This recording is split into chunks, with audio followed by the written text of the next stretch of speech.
Several people were lying under the rubble on a rainy night. Among them, a woman runs with a briefcase in her hand. Men chase after her, shouting not to let her escape. But an old man shouts for them to stop. Jongrichu says that pursuing them would only cause unnecessary red juice to be spilled. He says that the priority at that moment was awareness. After that, they observed the bodies on the ground.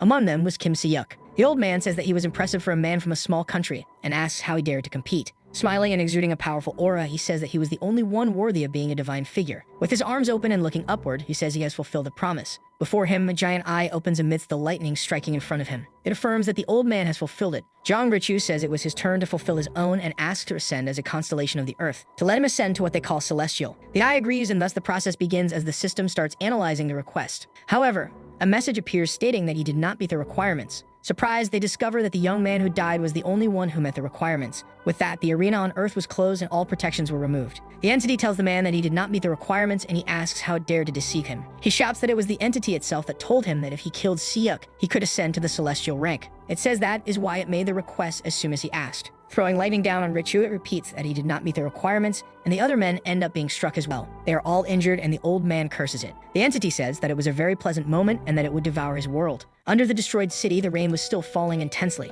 Knocking on a door, the woman appears shouting for Kim Se-yuk.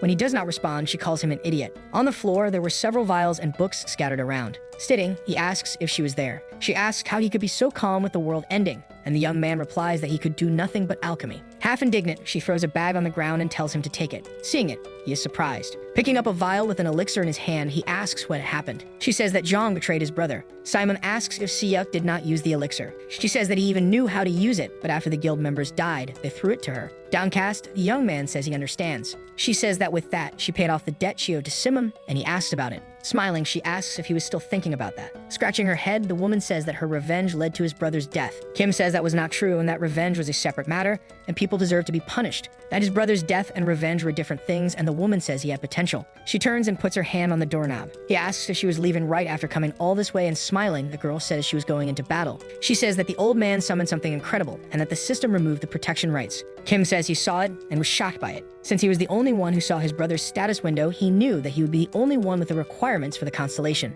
She says that things seemed pretty bad. The place they were in was not safe and says he would die this time, and he asks why she was not running away. Turning around, she says that running away was not her style and that she had no more reasons to live. Leaving, she tells him to drink the elixir because the sword saint gave up to give it to him. Apologizing, Kim says that it was originally his, but without giving it much importance, the girl says she was leaving. Slamming the door and stepping out into the rain, the woman thanks him for everything. Simon asks to see his status window and says that it was pathetic and that it was useless. He needed a form of energy for alchemy that was aligned. After awakening, it was the culmination of all his time, and he would never have dreamed of it if he had obtained the emerald bar. Opening the elixir, he wonders if only poison was left and thinks that his mind did not collapse. Throwing it into the circle he made, he thanks Se-yuk and Malsuk because he had reached his goals and could die. He was not sure if that would work in that environment. However, alchemy was based on equivalent exchange. When the magic starts working, several blue lightning bolts rise from the ground. An explosion of light occurs around him, with white lightning bursting forth. A while later, the stone on the ground breaks. The system says that he successfully transmitted a mythical product. He is happy because the system gives him 500 points and a title.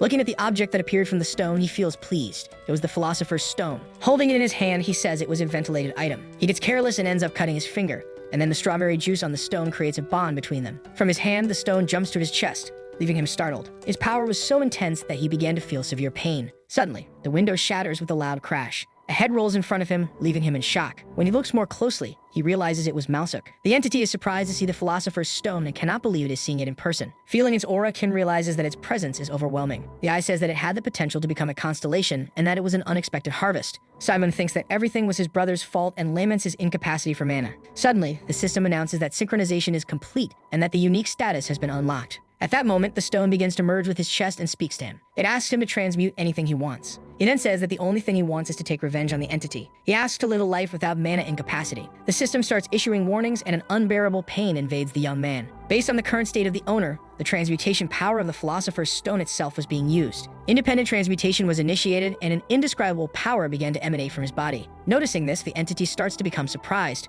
An artifact that had never been created before is born and Simon begins to draw its attention. It starts to be in disbelief that he had created his father's legacy for the first time. Kim attracted the attention of the Celestial, earned 100 achievement points, and a constellation in the galactic arena began to observe him. Amid all the system's warnings, the young man was unsure of what had happened. He knew that he had attacked the entity back. In the city, the sun shines through the window, catching the young man's attention. Looking around, he notices that he is in his studio apartment. He wonders if the blood-filled eyes staring at him were just some kind of mental trick. He felt as if death was approaching, and that feeling was still present. He is pulled out of his thoughts by the ring of a cell phone. The nations that remained standing were the United States and China, but they were also filled with chaos, so he threw the phone away. When he looks more closely at it, he realizes that it is the year 2030. Kim discovers that he has returned 11 years to the past. He returned to when he was 28 years old. While he was fighting, the philosopher's stone took control of his body and created something unknown. Paying attention to himself, he notices that he was different from the past. Even though he had gone back in time, he still could not feel happiness because he still had mana incapacity due to the accident. He had to wear glasses because his vision was poor. His senses were failing. However, the suffocating sense of oppression due to the lack of magic had completely disappeared. Opening his status window, he realizes that instead of mana incapacity, the philosopher's stone was in its place. Placing his hand on his chest, he wonders if it had transformed into a trait because of the assignment, but in any case, his wish had been granted. Smiling, he says that the magic deficiency was like shackles and had bound him all his life, and now it had disappeared. He could not remain calm knowing that, so he decided to drink. Opening the fridge, he grabs a can and opens it. The headache caused by the deficiency also disappeared, and all his stats were restored to their original state. Excited, he says that now he could finally enjoy the true taste of beer. In all of his stats, he had 4, 5, and 10 points, something that only a super rookie had. But looking closely, he realizes that it was not magic but affinity. The system had stated that the magic stat had been converted into a unique status. This meant that he was at level 1 himself. There were only a small number of players who possessed a unique status in his past life. Most of them had risen to higher levels like Siyuk and Richu. Other than that, no one knew what had happened. He wonders what had occurred, and the system states that his achievement points were 1,012,500. He did not know where they came from, but he decided to open the store first to check the titles. The first was a title related to class and growth type, which was the Alchemy Pioneer growth type. Malsuk, who could be described as a latecomer among the high ranks, was able to fight due to a fraudulent title. He decides to look at the other reward and see what he received. The other one stated that he had gained the attention of the Beyond, leaving him confused, wondering when he had received something like that. Reading more carefully, he wonders what the Beyond was.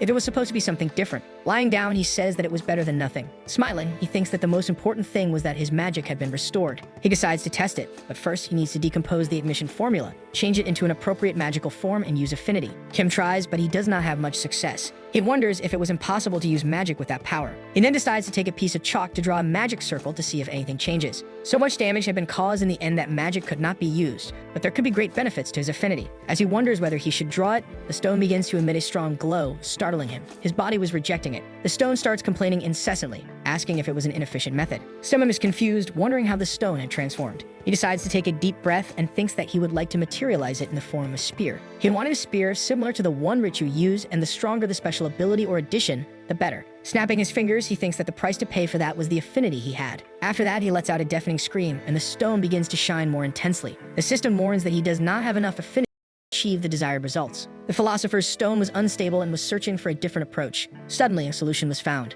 With it being unstable, the recovery points required were 10,000, and the system asks if he would like to proceed, startling him. Kim begins to think that the stone had cured his magical deficiency and brought him back 11 years. Clicking yes, he shouts that he trusts it because it has already proven its worth. After the points are consumed, a blue energy begins to flow through his body, and the system announces that the stone has stabilized. Smiling, he thinks that alchemy would now become much easier. Then he decides to snap his fingers again. However, nothing happens. The system states once again that he does not have enough affinity, and Kim begins to get irritated. Running his hand through his hair, he says he is frustrated. Even when he had the deficiency, he was able to create a mythical weapon, and he asks if it does not believe that he could create a simple spear. The system requests another 500 achievement points, and since he needs it, he decides to accept. Simon snaps his fingers again, thinking that he should make the points worthwhile. Suddenly, a strong light begins to shine, illuminating the entire room. Outside the apartment, people on the streets start to notice something strange. Lightning begins to destroy the room around him. At the same time, the system issues a signal stating that a constellation is watching him. In the skies, the constellations Hermes and Athena take notice of the sudden appearance of lightning from Olympus.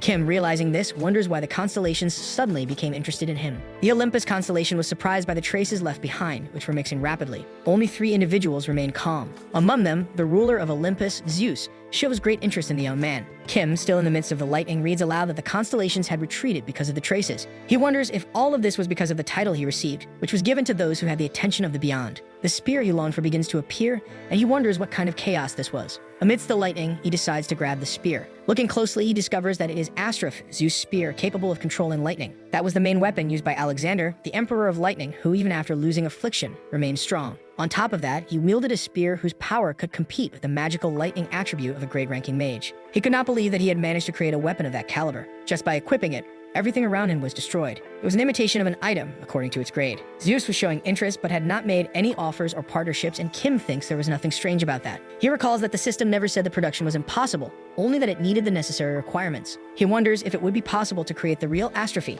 He gets excited about having his magic restored and having traveled 11 years back in time. With equivalent exchange, he could even use mythical weapons. Suddenly, the spear starts to disappear from his hands, and he wonders if it was an effect of transmutation or his points. He had given 500 achievement points and asks what the value of 500 points is for a mere level 1. Seeing the magic vanish, he comments that the power was insane. He felt angry for losing the 500 points when the system announced that the stone had reduced the exchange. They decided to return 50 points to him in proportion to its grade level. He quickly decided to open his status window. Before, there was nothing indicating level and grade, but now it was at level 1 with grade F. He wondered if it was due to the assignment and regression, so he decided to ask the stone 2 questions. He asked if the change happened because of the assignment, meaning his growth was influenced by it. The stone started speaking, and the young man asked what it meant. Mages cast spells. Even for alchemy, materials for transmutation and magic circles were essential. Kim tried sketching a magic circle, but it wasn't very efficient. All the things in the apartment started floating. It was different from affinity-based connection. This was an innovation for alchemy and the magical world. After managing to tidy up the room, he thanked the stone for practicing a new method. He thought that with this level of alchemy, the tutorial should be very easy. It would start at 5:00 p.m. January 17, 2030 at 5:00 p.m. The tutorial that could help him become recognized as a true player in the arena. Kim wondered why he had returned to the day of the summoning tutorial. Before that event was a conquest battle. He had been so weak that he couldn't even step into the occupation zone and got shot by an arrow. But now, thanks to alchemy, he was no longer afraid. Since he received messages, he decided to pick up his phone to check. There were over 100 missed messages from his siblings. He thought it was embarrassing to see that since he was Seok's older brother. One message told him how he had entered the academy and listed his achievements. Another asked if he had seen the sunrise because there was no more time left. Looking at the messages, he thought about how his brother was such a brilliant person.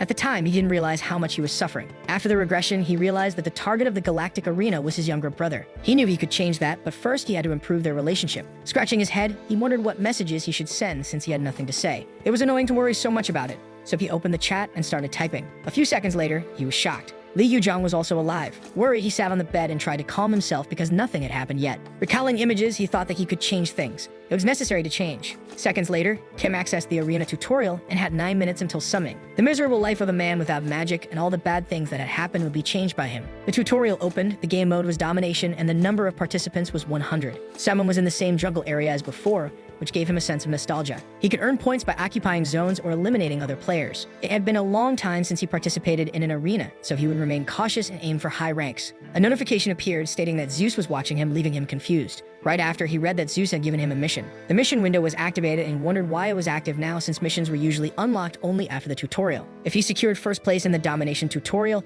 he would earn 1,000 achievement points. Kim thought the kind of challenge was expected from a ruler of Olympus. Seeing the reward, he became determined to take first place. Looking up, he decided to call out to Zeus. He asked for an extra 100 points for entertainment, but in response, he received a wave of lightning. As he started walking, he thought that Zeus was pretty stingy for a ruler. The trees were stained. A body was on the ground with an arrow in its neck. The archer above the corpses said that easy kills were always welcome. Grabbing his arrows, he said that consumable items from the Great League were the best. The guild had only told him to survive and return, but that wasn't enough. He wondered bitterly how he could have been expelled from the academy. It was impossible that he was still just a mere member. He decided to make them regret discarding a talent like him. Kim walked through the forest. Reaching a specific spot, he said that it should be here. In front of him was a stream. Looking at it, he shouted that he had found it. That place brought him memories of war, but he didn't notice Minhyun watching him. Aiming his arrow, the young man thought it was a jackpot, an unarmed person standing there. He assumed that his target must have been weak since he had no armor. Smiling, he thanked fate for the quick kill. His arrow shot swiftly toward the young man. However, Kim noticed the movement. He raised a wall of water to defend himself. Without much effort, he quickly located his opponent in the tree above and prepared to snap his fingers. Minhyun is knocked out of the tree at that very moment, letting out a scream. Falling and quickly getting back up, he becomes irritated and realizes that Kim was a mage. Since Kim had no equipment, the young man decides to attack him again. But before he can make his move, he is attacked. Kim tells him that his movements weren't bad. He says he aimed for his head and that losing to someone like that should be satisfying.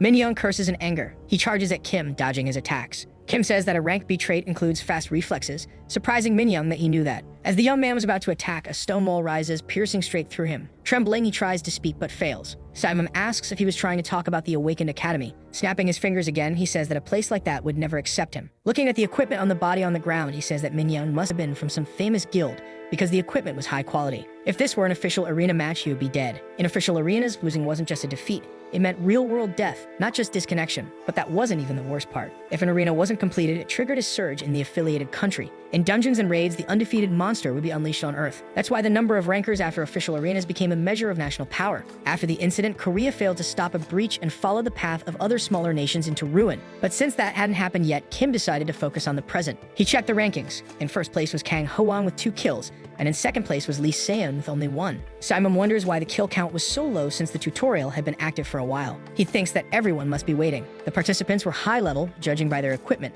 so he should be cautious. It seems someone had already entered the capture zone, and to win this mode, capturing zones was more important than kills. Kim decides to use the time he had to familiarize himself with production abilities. Walking, he says he could get a few more kills. It was time to eliminate everyone hiding in the bushes. In the middle of the forest, one of the players was running. He used all the breath he had to escape. Looking back, he thought it was madness. He called his pursuer insane before being struck by a pointed rock. Kim says that the other player's speed was normal, that he was running fast even with armor, and wondered if he had some kind of speed ability. He says he wouldn't have noticed him if he had attacked first, but he doesn't realize someone was stalking him from behind a tree. Quickly, the person lunges at him with a sword in hand. But upon noticing him, Kim snaps his fingers and the pointed rock pierces for the attacker as well. Looking at the young man, Kim calls him a hyena for always targeting easy opponents. The system informs him that repetitive creation has improved his crafting skill and that the Philosopher's Stone has leveled up. He thinks that stat increases were normal, but he didn't expect the stone to level up. He says that hunting those who stayed outside the camp was a good idea. With that, he was now level 11 and wouldn't get stabbed in the back anymore. Ahead of him was the occupied territory, so he decides to enter. Kim walked carelessly through the area. Suddenly, something caught his attention. Hiding behind a tree, he wondered what it was. There were many dead bodies, yet this wasn't an occupied territory. He decides to check the arena leaderboard. The domination points for the top 4 were nearly the same. They all had rankings from the start of the tutorial,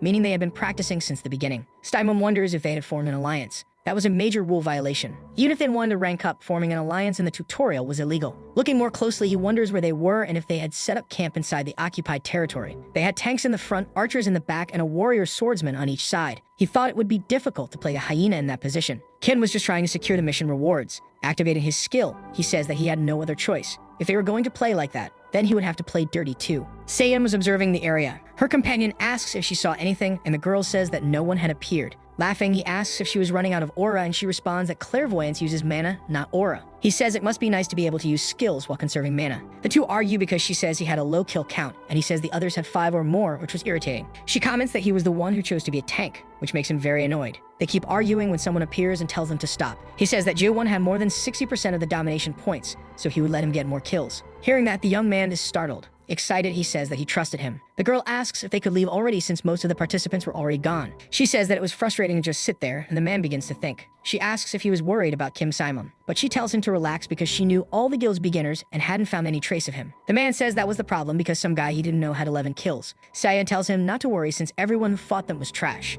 She then comments that if he were really strong, he would have occupied the territory sooner. Grabbing his arm, she asks him to maintain formation and check the area since they had trained so much. He closes his eyes thinking about it. After being eliminated in the last tutorial, they trained while grinding their teeth, and the Jungle Guild helped them with equipment. As he thought about the alliance, the girl interrupts him, asking him to add more confidence. She says that they were a team and that there was a guy they had never heard of. But as she spoke, something caught her attention, and she saw someone behind a tree near where they were. Grabbing her bow and arrow, she announces that he was there. The man is confused, but already firing, she says she could see where he was hiding. The arrow flies directly toward the tree where she saw him. However, Kim notices the movement. When it hits the tree, the arrow splits in 2 and falls at the player's feet. Sayon is shocked by what happened. The swordsman, surprised, asks if he was from the magic class. He says he tried to hide it. Then he speaks about the girl's clairvoyance, startling her that he knew about it. Kim says that he studied the abilities. Using her skill on her bow and arrow, she asks the player if he can show her what she doesn't know. But someone interrupts. Walking toward him, the man asks if he was Kim Simon. Kim asks who he was, and the man introduces himself as Kang Hoyeon. The young man says that since he was in first place, he assumed he was the leader. Hoyeon grabs his sword and says he won't waste his breath. Extending his hand, he invites Kim to join his team. The others ask if he was crazy and how he could trust the guy. Kang says that Kim had 11 kills without equipment, and that his magic trait had to be at least rank S or higher, so he would let him take first place. The girl grabs his arm and says that if the player betrayed them, they were screwed.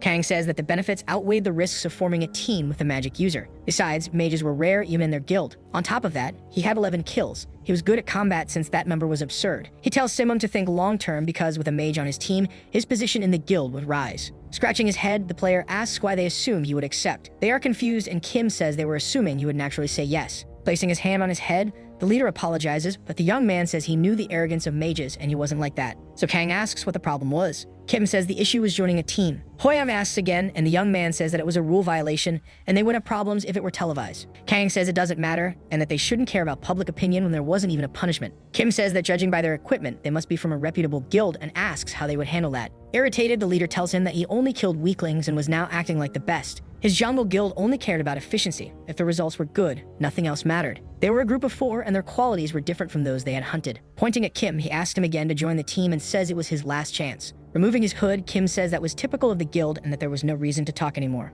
Aiming at the leader, he warns him to be careful. Then he snaps his fingers and a wave of lightning surrounds him, followed by a powerful bolt striking the ground, destroying everything around. They shield themselves, and when they open their eyes, they see the spear. Grabbing it, Kim says that first place was already his and that he wouldn't lower himself to join a team. With his sword in hand, the leader says that negotiations have failed. He turns and shouts for Sion. She says she knew it and aims her arrow. It is fired directly toward Kim at high speed. Kim says it's a pity and calls for astrophy, causing a rain of lightning to fall and a vortex to form. He charges toward the guild, creating a loud crash and an explosion of light as it strikes them. Seeing everyone on the ground, he smiles. He is pleased because that was only 10% of the power. But he notices something strange, and when he realizes it, the leader is already running toward him. Simon points astrophy at Hoyam, who is dashing toward him with precision, both using their abilities. At the sight of their clash, a purple aura forms, covering everything around them. Seconds later, it dissipates. Kang had used shadow movement. That was how he dodged the attack. While Kim was looking ahead, he didn't realize that the man was right behind him. Hoyam prepares his sword for the final strike. Then he shouts for the young man to die and uses all his strength. Without looking back, Kim snaps his fingers. Immediately, the stone emerges from the ground, piercing Hoyam with its sharp point. Trembling, the player asks how that was possible. How could Kim still have mana after using such a strong ratio-based magic? Kim says that it was different and tells them to leave. It was becoming a waste of time. Lightning surged into the skies. Above him, the system emits a signal that he has reached 100% capture points and the area's owner has been claimed, thus ending the tutorial. Simon took first place and received the title Tutorial Monarch, earning 100 achievement points and completing Zeus' mission. In addition to Zeus' 1,000 points, if he hadn't used astrophy, he could have claimed the full amount. The constellation Zeus was pleased with his performance. He received an additional 100 points, and when he returned to the real world, his rewards for completing the tutorial would be waiting for him. Since he had gained so much from the tutorial, he was excited for what was coming next. In the special city of Seoul, Jungle Guild headquarters, the guild representative calls for the leader. Crushing a piece of paper, he asks if any of it made sense to them. He says they weren't fighting against a hyena, nor did they run into another team member. And yet, they still lost a battle against some random guy without any equipment. Hoyang says that he has nothing to say. The guildmaster says that he doesn't criticize anyone for lacking skill,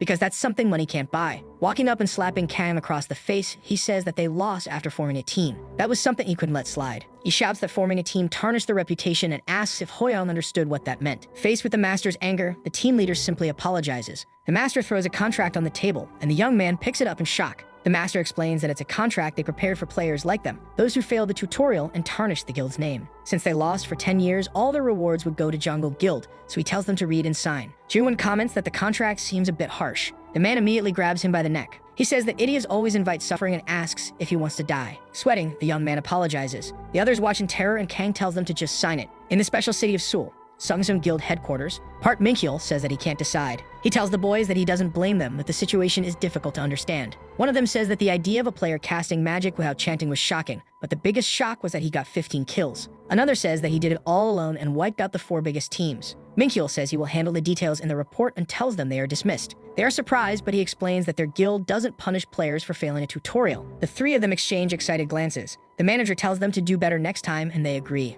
After they leave, the young men exit the room, leaving the guild master alone. Reading the report, he couldn't believe that one person took down 4 teams alone. He decides to ask Yanhee what she thinks. She simply says that they are at work. Smiling, the man jokes that if he called her assistant manager Woo, it would be funny. Smiling while stacking papers on the table, she says that she won't do it. Looking at a few players, he asks if they were from Jungle Guild. The woman confirms that they were, and 3 of them had rank B traits, while 1 had rank A. Minhyul asks how a guild known for its lack of sportsmanship attracts so much talent. Then he rephrases his question and asks how a single person managed to defeat a team of that caliber. The 2 of them discuss Kim's level and how he could have that kind of firepower without a casting time. She says that the young man activated magic with a snap of his fingers, and that he must be at least rank as or higher. The man comments that there's only one way to find out. There's a limit to what a level one could do, no matter how good their skills were. There was something more to it. Yoni hypothesizes that it might be a constellation, and he says that was the only explanation. She argues that the guy was level 1 and had just completed the tutorial. It was impossible for him to have the support of a constellation. Since the emergence of the arenas in 2015, constellations had only appeared for diamond ranks or higher.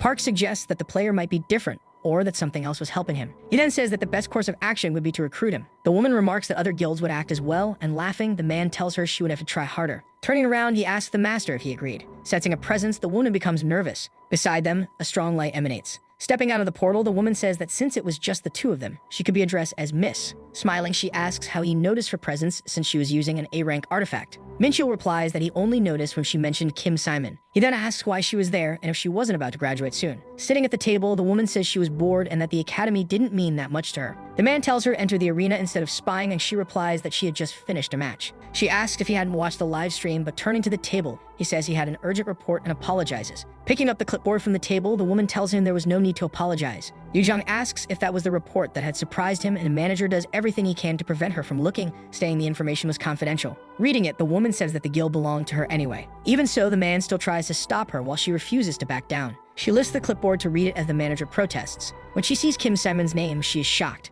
The portal opens and Kim materializes back. Lying on the bed, he feels relieved that it was over. Judging by his appearance, he might have reached level 3 even without the Philosopher's Stone. Strength, agility, and endurance were still insufficient compared to the power of alchemy. The difference was significant, but in truth, it was a good thing. The lower his level, and the higher the level of the Philosopher's Stone, the greater his advantage in the arena. In arenas where players of similar levels fought, everyone was level 3. So he wonders if he could secretly hide his additional levels. That would be a better specification than any innate attribute. He decides to check his titles and notices that his hadn't changed. The girl gets irritated when she sees hers, as Malsuk had said she fought hard to make her title grow. Then suddenly a new title appears, Ruler of the Tutorial. There were no other options, but that was how titles usually looked. They were undervalued, and it was strange that he had received one. Still, he couldn't say it was a loss. The achievement shop was unlocked at the other rank or higher, and collecting titles was essential to buying stats. Simon wonders if he should invest his remaining stats. Would it be ideal to invest everything in transmutation power, since the Philosopher's Stone didn't solve the fundamental law of equivalent exchange in alchemy? He needed to spend 500 more points, and to solve that, he required greater transmutation power,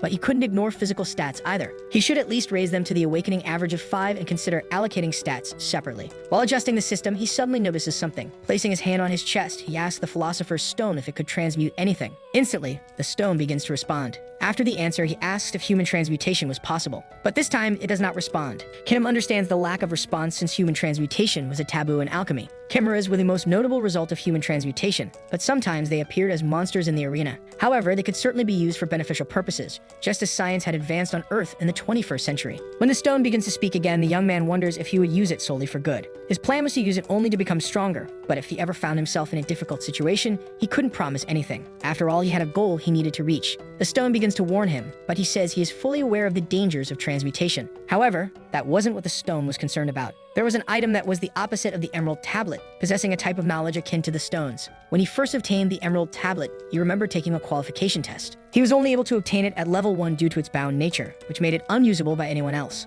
To be more precise, it killed anyone unqualified for its ownership. If he hadn't qualified, he would have burned to ashes. Sitting down, Kim asks the stone if it was worried that he hadn't qualified for the transmutation item. Frustrated, he wonders if he could just forget about it. However, the stone says it could partially block the penalty for not meeting the qualifications. Worried, he asks if it could at least prevent death. But now he was a professional player. As long as he didn't die, he could recover one way or another. First, he invests all his remaining attribute points into alchemy power and asks the stone for an approximate image of the transmutation material. Looking at the image, he notes that it was a different color from the Emerald Tablet. Then he says he is ready and begins. The color was dark purple, and it should function like the screen of a modern smartphone, making navigation easier. As expected, the system states that his alchemy was insufficient to perform the requested transmutation. However, he hadn't expected that to establish an equivalent exchange. He would need 10,000 achievement points. Nervous, he asks if that was considered cheap. He tells the stone that astrophy had only cost 500 points. He had worked hard to save up 12,300 points and was about to lose a large portion of them. Clicking to accept, he says he had no choice. Without risks, there would be no rewards. The system deducts 10,000 points and energy begins to rise through his hand, startling him. A familiar energy starts flowing through his body and out of his fingers. In front of him, a purple smoke begins to swirl around, turning into tentacles that wrap around his body. Several messages appear, including the title Pioneer of Alchemy. The The energy consumption of synthesis was reduced by 5%. Not only would the percentage efficiency increase as the level rose, but as the title grew, the reduction would also improve over time. In conclusion, the ability to reduce synthesis energy consumption was an incredibly powerful option. Several other messages appear, and he looks at the object in his hand, confused. It was a replica of the obsidian tablet, a collection of human synthesis. To his disappointment, he discovered that he had spent 1,000 achievement points and the replica was only at 20%. Even astrophy had been 10% complete for just 500 points. Placing a hand on his head, he wonders if the synthesized item couldn't be recovered. The stone tells him it was irreversible and permanent, so assuming that achievement points increased it by 20% every 10,000 points. If he did this 4 more times, he could reach a mythical grade. Looking at the object and smiling, he thinks that it was insane. In his chest, the stone starts to warn him, but he says he had already prepared for the penalties that could occur if he wasn't qualified. With a single tap on his phone, he could contact his brother. Kin was accustomed to pain and had endured the suffering of the arena's disease. Intense and unbearable pain had been his lifelong companion. Touching the object, he thinks that if his guess was correct, there would be no penalty. The tablet begins to emit a strong light with inscriptions appearing on it, and once again, tentacles coil around his arm. As expected, he felt no pain. The original owner seemed to have an interest in him, so the relic wouldn't harm him. To his surprise, the obsidian tablet requests fusion with the philosopher's stone. The tentacles wrap around his body, making him writhe in pain, and the stone begins to speak. The stone accepts the fusion request, and the tentacles penetrate his chest. He collapses to the ground, desperate from the intensity of the fusion, as the tentacles pass through his body. From the outside, his screams of agony can be heard. The system begins to display messages about changes in the stone and its classification. In the galactic arena, there were 50 participants for the attack event. Once all participants were gathered, the arena would begin. Minyoung had just finished a tutorial and was immediately placed into an offensive event, wondering if there was a condition for cooperation. Thinking about Simon, he believed that it was because of him since he had been eliminated so quickly. In a way, this was an opportunity. He might have another chance to secure the promising talent he had lost last time. While he was thinking, other players started to appear. 3 of them walked together, discussing why they couldn't attack. One of them says his MMR was too high and asks if he had ranked up during the tutorial. His teammate says it was his fault, but the man tells him to calm down, saying he would take care of it. Minhyung observes them when he suddenly gets startled by the emblem on their clothes. It was the Scorpion Guild. No matter the ranking, there were always bad players and famous trolls, but that guild had a league of its own. They had formed a great force, but their bad manners were accompanied by a peculiar philosophy and logic. They claimed it was meticulous pragmatism for victory, but in reality, they were just punks indulging in all kinds of misbehavior. Disappointed, he thought he no longer had the chance to be a promising rookie. Beside him, a man appeared, confused to see only him there, as he had been told it would be a group of 5 men. They started mocking Kim for being alone while he thought about how arrogant they were. One of them looked at the name Sung Sam on his armor and spoke loudly. The other 2 were surprised and asked Gayo if it was true. He then asked Minyoung for his name, and the young man introduced himself. Repeating his name, he commented that he had never heard of him before. Now more serious, he said he was just a rookie who had barely completed the tutorial. Irritating him further, he added that Sung wouldn't give a member equipment lower than rank C. Mocking him, they commented about corporations being flexible, and the young man seemed to have no rank at all. Growing more irritated, he thought he needed to control himself. As much as he wanted to kill the 3 of them, they were stronger, and he would end up losing. Placing a hand on his shoulder, the man told them to do exactly as they had said. Even more annoyed, he realized they were planning to take all the rewards for themselves. At that moment, a portal began to open behind them, intriguing them. From it, Simon emerged, hood over his head. The young man was surprised to see him there. Gaio began mocking the fact that people were being thrown into the arena without equipment. Smiling, Kim asked if he was talking about him. Pointing his mace at him, he asked who he was. As he was about to answer, the philosopher's stone began to glow in his chest. It started questioning who the disgusting guy in front of it was. Besides insults, it began threatening the young man, leaving him with no way out. Caressing the stone, he wondered why his heart ached. As he stroked the stone, it said it couldn't do anything since it was being treated so tenderly. When he stopped, it started bouncing, begging for more. If he had known that would happen, he would have interrupted the fusion, no matter the consequences. From the outside, the men watched, wondering what he was doing and if they had scared him too much. Placing the mace on the ground, Gael asked if the young man was afraid. The other 2 started mocking him, saying he was scared and didn't belong to a guild. The player said he wasn't some soft-hearted fool and smiled. Kim asked if that was what this was all about. He stepped forward and said the other was mistaken about his equipment. Breaking the ground with his mace, the man asked if he was trying to call him an idiot. Seven told him that magic or support classes often didn't have proper equipment. Paying closer attention, he realized his opponent was from the Scorpion Guild. When the other asked if he would drop the formal tone, Kim said he wouldn't show respect to someone who wasn't human. The man became furious, calling him a parasite. Approaching, he said Kim was looking down on them. Grabbing his mace and rushing toward the player, he said he would crush his head, but Kim stopped him with just a snap of his fingers. His arm became stronger and he blocked the weapon before it could hit him. Simon wondered how he was losing to such a pathetic guy. Kim believed his agility came from speed, so he asked if strength was his main attribute. Trembling from the other's power, he noticed that he didn't even flinch. At that moment, his allies drew their swords to help him. But before one of them could, Sangmin was stabbed from behind by Minyoung. His friend screamed his name in despair. Enraged, he called the young man a bastard and charged at him. He didn't make it, as he was also attacked from behind by another person. Seeing his fallen comrades, Simon panicked.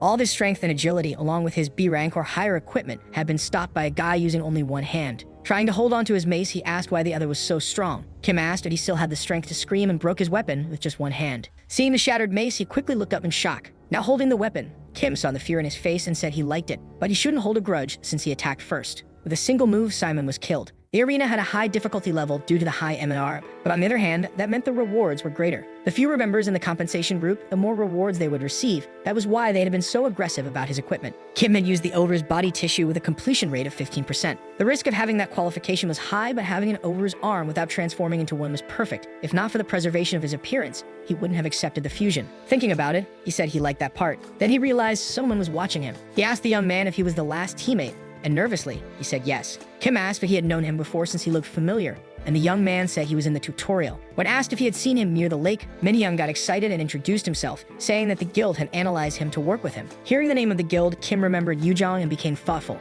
The young man asked if something was wrong, and Kim commented that he had just lost himself in thought. Shaking his hand, Kim said they should do their best together, and the young man asked if it would just be the two of them. That mode required cooperation between 5 men. The 3 had died after the match started, so the system wouldn't assign replacements. However, to his surprise, the system started the arena, announcing that all participants had been found. Staring with his mouth open, he thought it was insane. Still in shock, the 2 were teleported to another setting. Kim told him to keep moving since they were outnumbered compared to the other teams. When he read that Zeus and the Black Goat were watching him, the player was surprised. He was intrigued because he wasn't even high level, he was just taking a leveling test. Constellations didn't constantly watch their own sponsored players. The system issued a warning that the area was infested with goblins and needed to be cleared. The control point was a bridge that varied slightly in shape depending on the map and had a fortress on top of it. Checkpoint structures usually only appear in platinum rank levels and above, not here. Thinking it through, everyone had exceeded the levels of placement tests, so it was possible since they all had high standards. If it was a fair match, it could be a special control point just for them. The good part was that the rewards would definitely be worth it. Since he had come this far, Kim was going to eliminate them and take all the kill rewards. Turning back, he got his teammates' attention. He asked if he wanted to collect some kills. Minhyung said he had just finished the tutorial and didn't want to kill goblins. He just wanted to get rewards safely. Excited, Kim said they should create strategies together and thought he could monopolize the kills. From inside the fortress, 2 goblins came out excitedly, talking about how their boss was in a bad mood. Kim appeared above them before they noticed, quickly jumping onto their backs and slamming them down hard. He used the Black Panther ability, which gave him the strength of 1, instantly killing them. He had never imagined that the goblins wouldn't notice him, especially since they were excellent at hearing sounds. Synthesizing multiple bodies was very demanding, but the fact that he was handling them was already insane. Arriving at his side, Minhyung asked if they could really do this alone. Simon said he had checked before the ambush, and their weapons were just stones and poison needles. As long as they didn't pierce his armor and they followed the plan, they would be fine. Entering the fortress, he told him to follow. A group of goblins was eating meat, talking about how delicious it was while others were celebrating. One of them noticed movement approaching. Minhyung rushed toward them with his sword. They ordered everyone to attack the humans, but they noticed that the young man was alone and announced it while throwing stones at him. He tried to protect himself from the stones and shouted, asking if that was all they had. Using bamboo spears, they said he was trapped and couldn't get through. The player ended up surrounded by dozens of monsters rushing to attack him. With all of his determination, he began striking down those who approached. One managed to hit him because he wasn't paying attention to his back. He needed to hold out a little longer, so he used his sword to try to threaten and strike them. At his limit, he screamed with all of his strength that it was time. Dropping Astrophy, a bolt of lightning struck the goblins. They tried to flee, but all of them were hit at once and defeated. The Philosopher's Stone minimized the backlash, and his 50 achievement points were restored. Shocked, Minhyung asked how that was possible, but his teammate didn't answer as the system window popped up. He was confused about his achievement points, but the stone asked if he didn't know about the backlash. Material damage interfered with the backlash, and to achieve more, he needed to reach at least a B grade. Above his head, the system announced that Zeus approved his use of Astrophy and rewarded him with 100 achievement points. Kim was surprised he had received sponsorship without a broadcast. Considering the completion rate with the obsidian, it worked well, so he thanks Zeus for the sponsorship. He couldn't use it again, which made him sad. Even if he spent all of his investments, the backlash would persist. The 2 left the dungeon when a bright yellow light shone behind them. Minhyung noticed the glow and was surprised. Pointing at it, he said that was the target point and that they should get out of there. Smiling, Kim told him to go first. The player asked if he wouldn't come back and warned him that the goblins were regrouping and returning, then asked if he was okay. Kim said he was fine and that he would join his teammate after finishing things there. Watching the player walk away, he shouted for him to visit his guild, saying they would return the favor.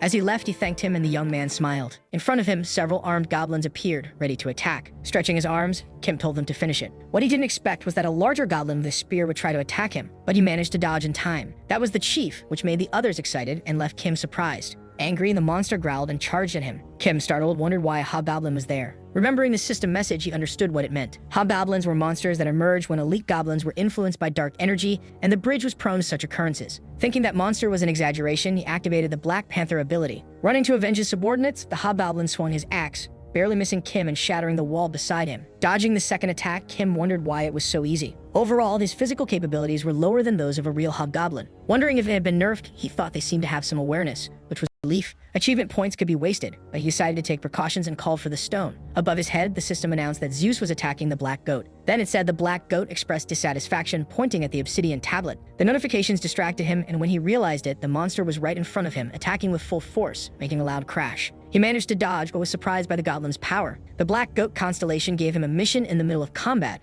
which intrigued him. It was dissatisfied that he was only using Zeus's lightning, so it requested that he finish the round using only human synthesis. When the monster roared in fury, the system announced that his reward would be 500 achievement points. Dodging the attack, he was surprised by the number of points for that kind of mission. He understood that it was a matter of pride, ever since he became an alchemist. Stopping in front of the goblin, he spoke aloud, saying he accepted the mission. The black goat constellation smiled with satisfaction, and Kim smiled back. However, the Zeus constellation was furious, but the goat threatened to visit him. The two began arguing, making the atmosphere heavy. While they argued, a monster grew irritated with Kim, thinking he was mocking it. Looking at his hand, Kim thought about using only human synthesis. With excitement, he realized it wasn't impossible. He quickly charged at his opponent. The two ran toward each other, and Kim used the ogre's tissue to punch the goblin. The hobgoblin used its shield to protect itself. When the punch landed on the shield, it shattered instantly. Seeing the scene, the goblin told Kim that he had guts. Kim took advantage of the position to grab his head. He screamed and began squeezing with all his strength. The spectators started laughing and saying their boss was the best. They used bamboo darts to strike his back. Held by the head and wounded in the back, Kim remained silent as the goblin asked what he thought of the situation. The monster said that humans were inferior beings,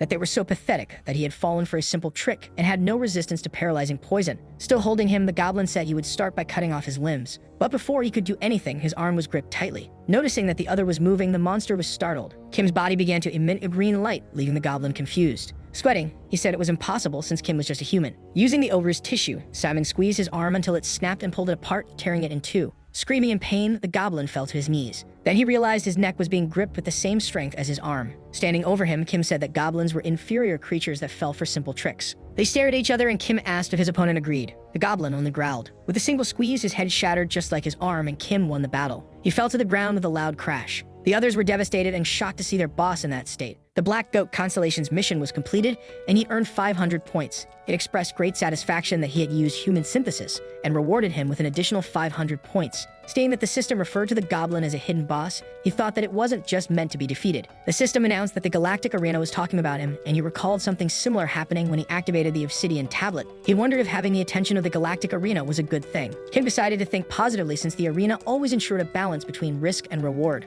Although there was nothing he could do about it at the moment, it was time to claim his reward. Simon returned home. The system began announcing various rewards and everything he had accomplished alone in the arena, leaving him surprised. He earned 1,000 achievement points for killing the first boss. Reading his status, he thought he would reach 10,000 points quickly. He asked the stone if he could synthesize the obsidian tablet again. It responded that he could, but the points and growth percentage would change. With years of experience, he could refine it, but the cost would increase each time he upgraded it, meaning he needed to invest a bit more. That investment was unavoidable because, unlike astrophy, the obsidian tablet was permanent. Once used, it could be used infinitely, and its power in human transmutation was undeniable. The stone confirmed that the 20% growth rate would still apply with 10,000 points. Hearing that, he got excited, realizing that his transmutation power would double compared to what he had now. However, he thought it was best to save some points during synthesis. After all, achievement points were his primary resource. Clear rewards didn't grant arena points, he only received them occasionally through broadcasts or arena cleanups. He was still in the leveling test phase, and with this, his total alchemy power reached 17, while the Philosopher's Stone's level increased from 5 to 7. Excited, he said it was now time for the main course and opened his inventory to see what he had obtained. Kim had acquired the Goblin's Battle Axe, an item favored by players. Its item options matched those at Platinum qualification and even added +5 strength. Normally, strength stats increased by only +1 to +3, so most items would fetch the best prices, making it quite profitable. It hadn't been long since he had regressed, but it felt like he hadn't seen something like this in ages. As he reached for something on the screen, the stone asked what he was talking about. He pulled out a hobgoblin serum, and the stone questioned why it was there. It asked if he had endured the pain using potions before synthesizing it. The side effects of magical incapacity caused indescribable pain, and he had always relied on anesthetic potions to endure it. That serum was one of the main ingredients in anesthetic potions. The stone asked why he hadn't drunk it earlier since he had an elixir. Looking at a photo of his brother, Kim said he had his reasons. The stone said he should prioritize his health, but thanks to his choice, the synthesis had been done under nearly perfect conditions. Kim said that if he hadn't used the elixir as a base, the regression would have been impossible. The stone commented that even constellations couldn't achieve that. Placing a hand on his chest, he asked what the stone had done to make regression possible. The stone started to say something about what could enable such a thing. Since it couldn't speak about it openly, it cut itself off mid-sentence and only mentioned that constellations were warriors. Kim decided to drop the question since he wouldn't be able to get an answer. The stone noted that the galactic arena was already bombarding him with messages, warning him not to bring it up again. It then asked what he planned to do with the serum. Lying on his bed, Kim said he was thinking about transforming the anesthetic into an elixir. Since in alchemy, poison could be used for healing. Excited, the stone began talking about the benefits the elixir could bring, leaving Kim exhausted. After asking it to calm down, the stone asked if it had said something unnecessary. The next day, Kim stood in front of a massive building, now part of the galactic arena, a sanctuary for players. His stone asked if it had been donated by the arena, and the player explained that the arena directly managed the broadcasting side of things. As he entered, a woman approached him, asking if he was awake. Smiling, she said they were doing an inventory check and asked him to place an item for later retrieval. He opened his inventory and retrieved the elixir. After verification, the woman handed him the player's watch, and the stone remarked that it had been a while. The watch had functions for keeping records of personal accounts, transaction history, and data, including recruitments. She tried to explain how the watch worked, but he cut her off, saying he had used it before. Many people were there, but they weren't all players. Without an inventory, they couldn't enter. Going up to the shopping district, which was exclusive to players, he said he had things to sell there. Inside the elevator, the other players were talking about a new batch of trainees who were the best so far. Seo-hyuk and Lee Yu-jong were the top contenders and had already been ranked since they broke into Diamond Tier just 4 years after their debut. They arrived at the 4th floor and the doors opened. Kim stepped out smiling while one of them mentioned how envious he felt. When asked, he simply said it was funny. Walking around, the stone commented on how different the shops were. The two talked about sales and it asked why they didn't sell through auctions. When something fell into the school uniform category, it was almost impossible to auction it, and most prices were already fixed. In front of a store, Kim said it was cleaner to deal with major guilds. When he entered, a young man greeted him. Looking around, he thought about how elegant and clean it was. Smiling, the man asked if he was looking for something. Kim said he was there to sell something. Somewhat confused, the vendor commented that it had been a while since someone had come there to sell. As he asked what it was, the player placed the goblin's battle axe on the table, startling him. Holding and analyzing it, the vendor said it was a high-level auction. A screen displaying the prices of axes appeared in front of them. Seeing the price of 42 million, Kim was astonished. The man said he had sold one for 38 million, but this one had +4 strength. Somewhat skeptical, the vendor asked how Kim had obtained it. He was a production player and commented that Kim didn't seem like a high-level player. He asked for Kim's level, and he replied that he was level 7,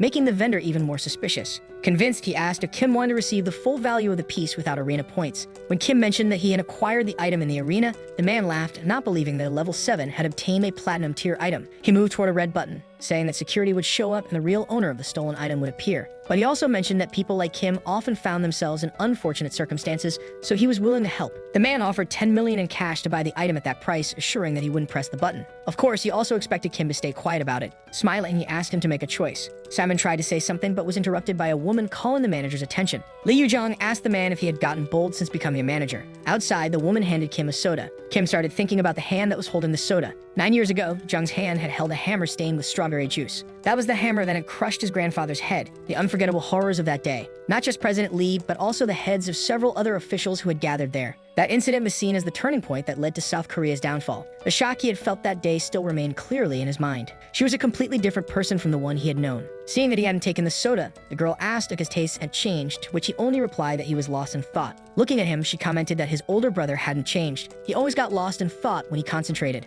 Smiling, she said it was thanks to him that she learned the charm of a man dedicated to something. Drinking the soda, Kim remarked that she was still the same. At that moment, one of the women called out to her friend. She had sent the details of the deposit she had requested, and Lee began to examine it. Shocked, she said the contents were a bit different from what she had expected. Daeon confirmed that the document was correct, making her thoughtful. Looking at the 50 million figure, she said she had done well. The woman told Kim that it was the payment for the axe he had sold, surprising him because it was such a high price. Lowering her head, she said it was compensation for what her employee had done, and she had wanted to give him even more. Smiling, Kim said it was fine and that business matters should remain separate from personal ones. Jung looked at him and said that since he hadn't changed, she could have that conversation with him. Kim wondered what had happened. Since they hadn't seen each other in a long time, maybe it wasn't so strange. The two walked out together. Awkwardly, he asked how his aunt was doing. Lee Yu said she was still unconscious but doing well, and that she visited her regularly. He asked if she wasn't just going to the arena to run run around. She admitted that she had used the excuse of visiting her to play in the arena and had even installed a dedicated access device in her hospital room. Changing the subject, the woman asked if he had obtained that item in the arena before, and he confirmed. Concerned, she asked if his body had recovered, and the young man revealed that his magical incapacity had been cured, which made her happy. Feeling a little shy, she congratulated him and commented that she was being dramatic, then decided to ask him something. Looking at him seriously, she asked how he had recovered. After thinking for a moment, he said he had just been lucky and felt his magic slowly returning until he was healed. Zhang was overjoyed since she had searched for methods but never found any. He said that the effort he had put in over the years was enough and told her not to worry. He commented that it was an accident and that he had only done what was natural. That was enough, and it had been his choice at the time. Even if he could go back in time, his choice wouldn't change. As he said that, he mocked himself because despite claiming he had no regrets, he hadn't answered his siblings that day. Eternal pressures weren't non-existent. He was already the son of an outsider, which had been enough to cause problems in the family. The Kim family probably wanted him to disappear, but cutting off contact with his siblings had been his own decision. Even after leaving the family, they continued to contact him regularly. If he had made excuses back then, he wouldn't have been able to accept the reality of his magical incapacity. He had a bright future, with a magic contribution score of 10, and then lost everything in an accident. So he drew a line between himself and the world. Physically and mentally, he couldn't even take care of himself, and maybe,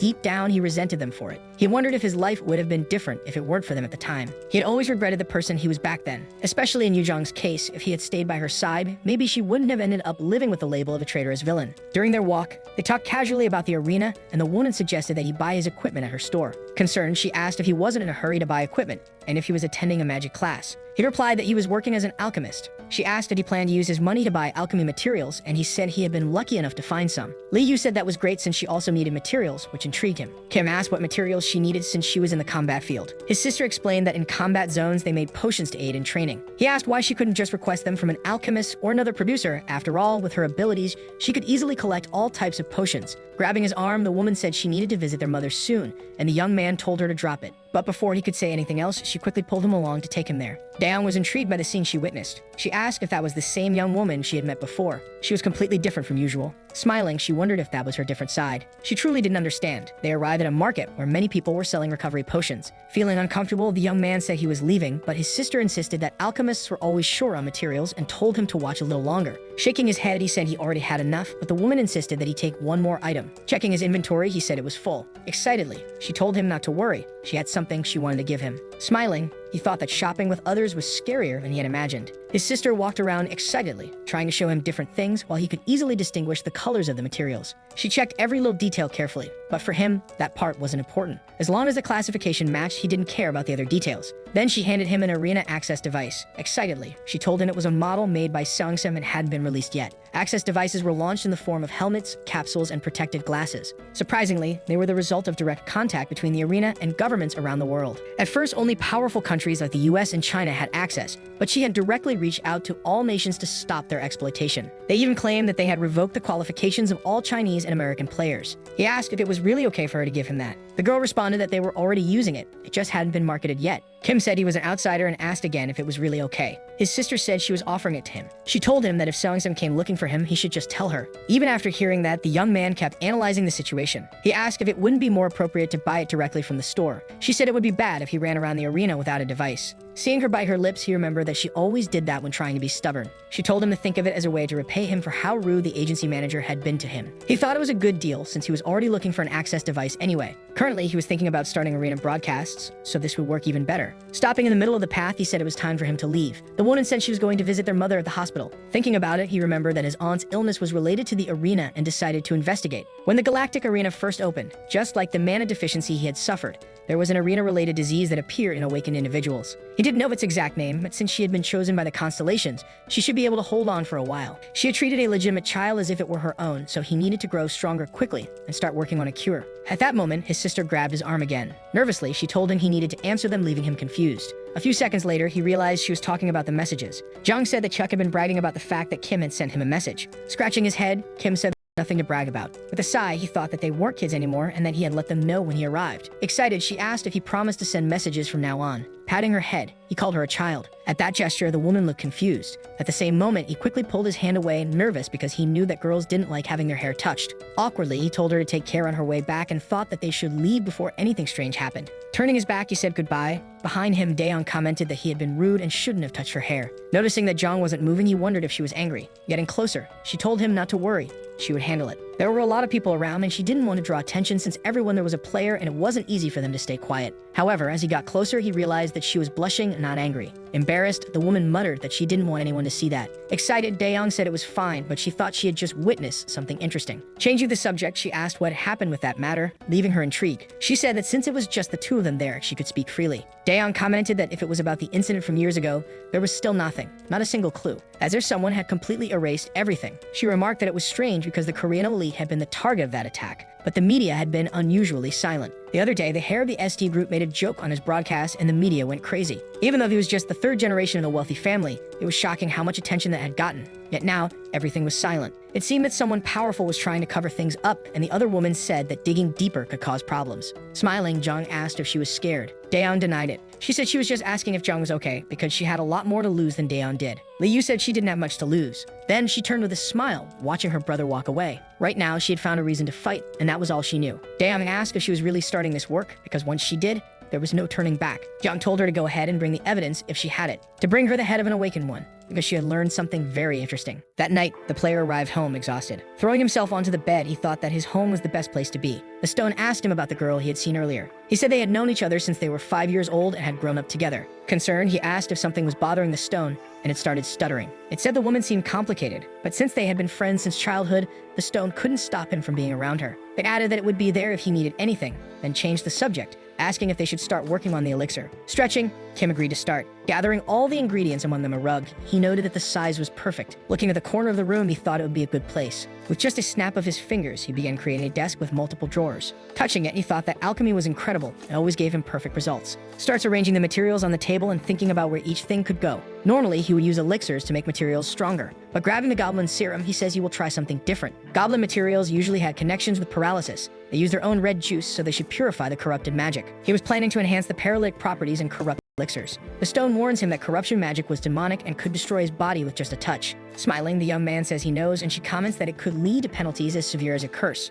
Caressing his chest, he asks her not to worry because he has a plan. He knows someone who is incredibly skilled at dealing with corruption magic. Then he calls the stone to try a new synthesis. After some time, he asks what she thinks and says it's just a matter of knowledge. She starts to speak, but he tells her to admit that he is intelligent and quick to understand. He asks if it is possible, and the stone says it is, but she is not sure if it will work as he says. The young man becomes enthusiastic, and she tells him that she is not an artifact that uses abilities. Since he has a book of knowledge, it wouldn't be necessary to use so much astrape. The stone tells him that he would need to use many conquest points later unless he increased his alchemy attribute. He was about to create something as valuable as mythical grade artifacts, and the skill required to use alchemy was beyond comprehension. Even by maximizing his stats as a classifier, it would not make it viable. Mythical grade items were only given by the constellations to their chosen ones under certain conditions. Kim asks how many conquest points it would cost, and the stone begins to calculate. She says it depends on the completion rate he is aiming for, and that they were lucky with the obsidian tablet. Being an alchemist gave him a bonus, and she had a certain charm. He asks if the charm was the special properties of the philosopher's stone. They start discussing the stone's charm, and the young man asks if the completion rate is that important. She says yes, which makes him thoughtful.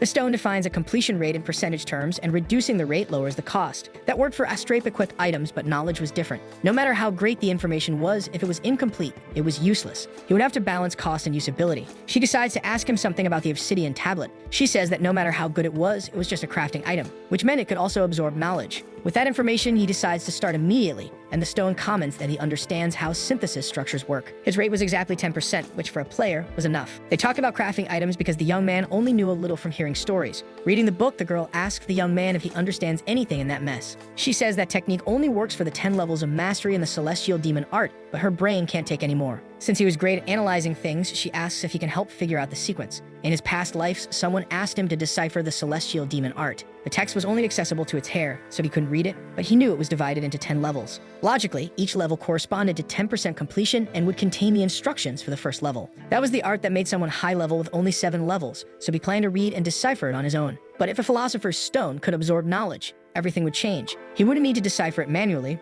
only prepare his body, because human transmutation would take care of the rest. When he asks how much 10% completion would cost, the stone replies that it would be 5,000 conquest points. He is impressed by how cheap it is, and she says that later levels would cost a fortune because it was mythical grade knowledge. She says they could learn the first star and that it should be enough, then asks him to start immediately. The system announces that the stone has requested 5,000 points, and he accepts with determination. He begins to form the celestial demon art, merging skill with magic. Finally, he completes the replica he wanted. With speed and excitement, He asks the stone to absorb it immediately. While absorbing, Kim notices that the constellations are not reacting this time. Even after absorption, the stone says it feels like trying to grab smoke with his hands. At that moment, he starts feeling something strange, and looking at his hands, he sees everything blurry as if he were regressing. Kim ends up fainting and wakes up in an open environment. Beside him, there was a huge waterfall and trees all around. Surprised, he asks himself where he was. Behind him, someone starts talking to him. An old man sitting down asks how his body is. Standing up, he says he is fine, and the old man comments that it is not bad for a young man in these times. Extending his hand, he invites him to sit. Seeing this, the player is surprised. However, he is unable to walk as his body is instantly pulled toward him. Kneeling on the ground, he looks back and wonders how he got there so fast. He says he has never seen a constellation face to face.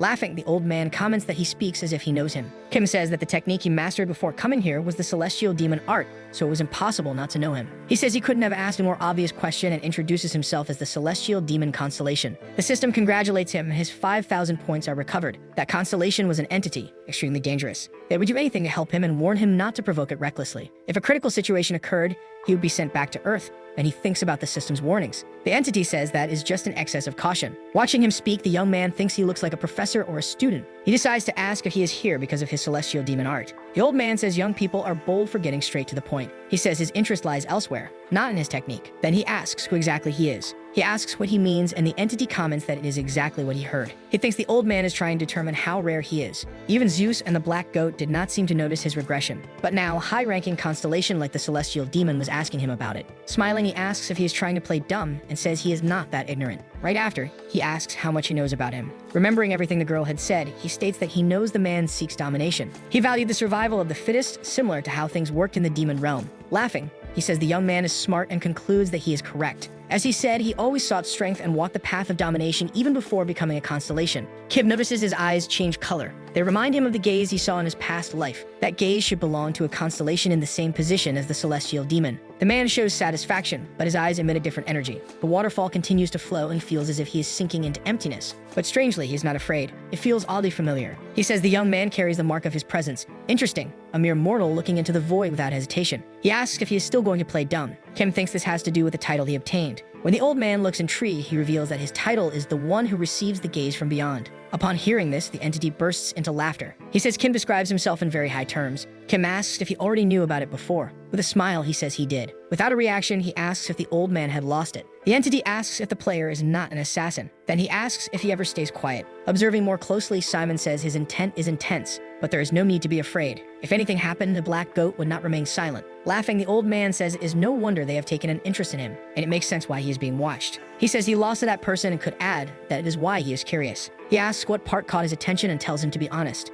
To his surprise, the entity says it took 1,000 years just to attract their gaze. Seeing his shock, he comments that he forgot a mere mortal wouldn't understand. He starts to explain but gets irritated by how much noise the system makes. Reading what the system wants, he says they will have to interrupt their conversation, calling him Young One. When the young man questions him, the constellation says that he is now his disciple. He has no problem with him mastering the celestial demon art. Turning around, he welcomes him and says it is an honor to see someone continuing his legacy. Since he is not an official disciple, he has a request to make. The system starts displaying a question, leaving him intrigued. Seeing his expression, the entity says he even formatted a proposal in their style for him. It is to find someone worthy of the sponsorship of a constellation, and he wonders how that would change his future. It is someone under his gaze, and he trusts him to make the judgment. However, there are conditions. First of all, it had to be a woman. He starts to say that she should be beautiful and daring when he's interrupted. Sometime later, Simon wakes up in his room startled. The stone asks him what happened and why he suddenly fainted. Hearing this, he starts to wonder if he really fainted. He tells her that he met a constellation, making her curious. Shocked, she asks if he met a demon. When he asks how she knew, she says that Constellation had a tiny brain. Besides being obsessed with bright colors and having a phrase that gender didn't matter,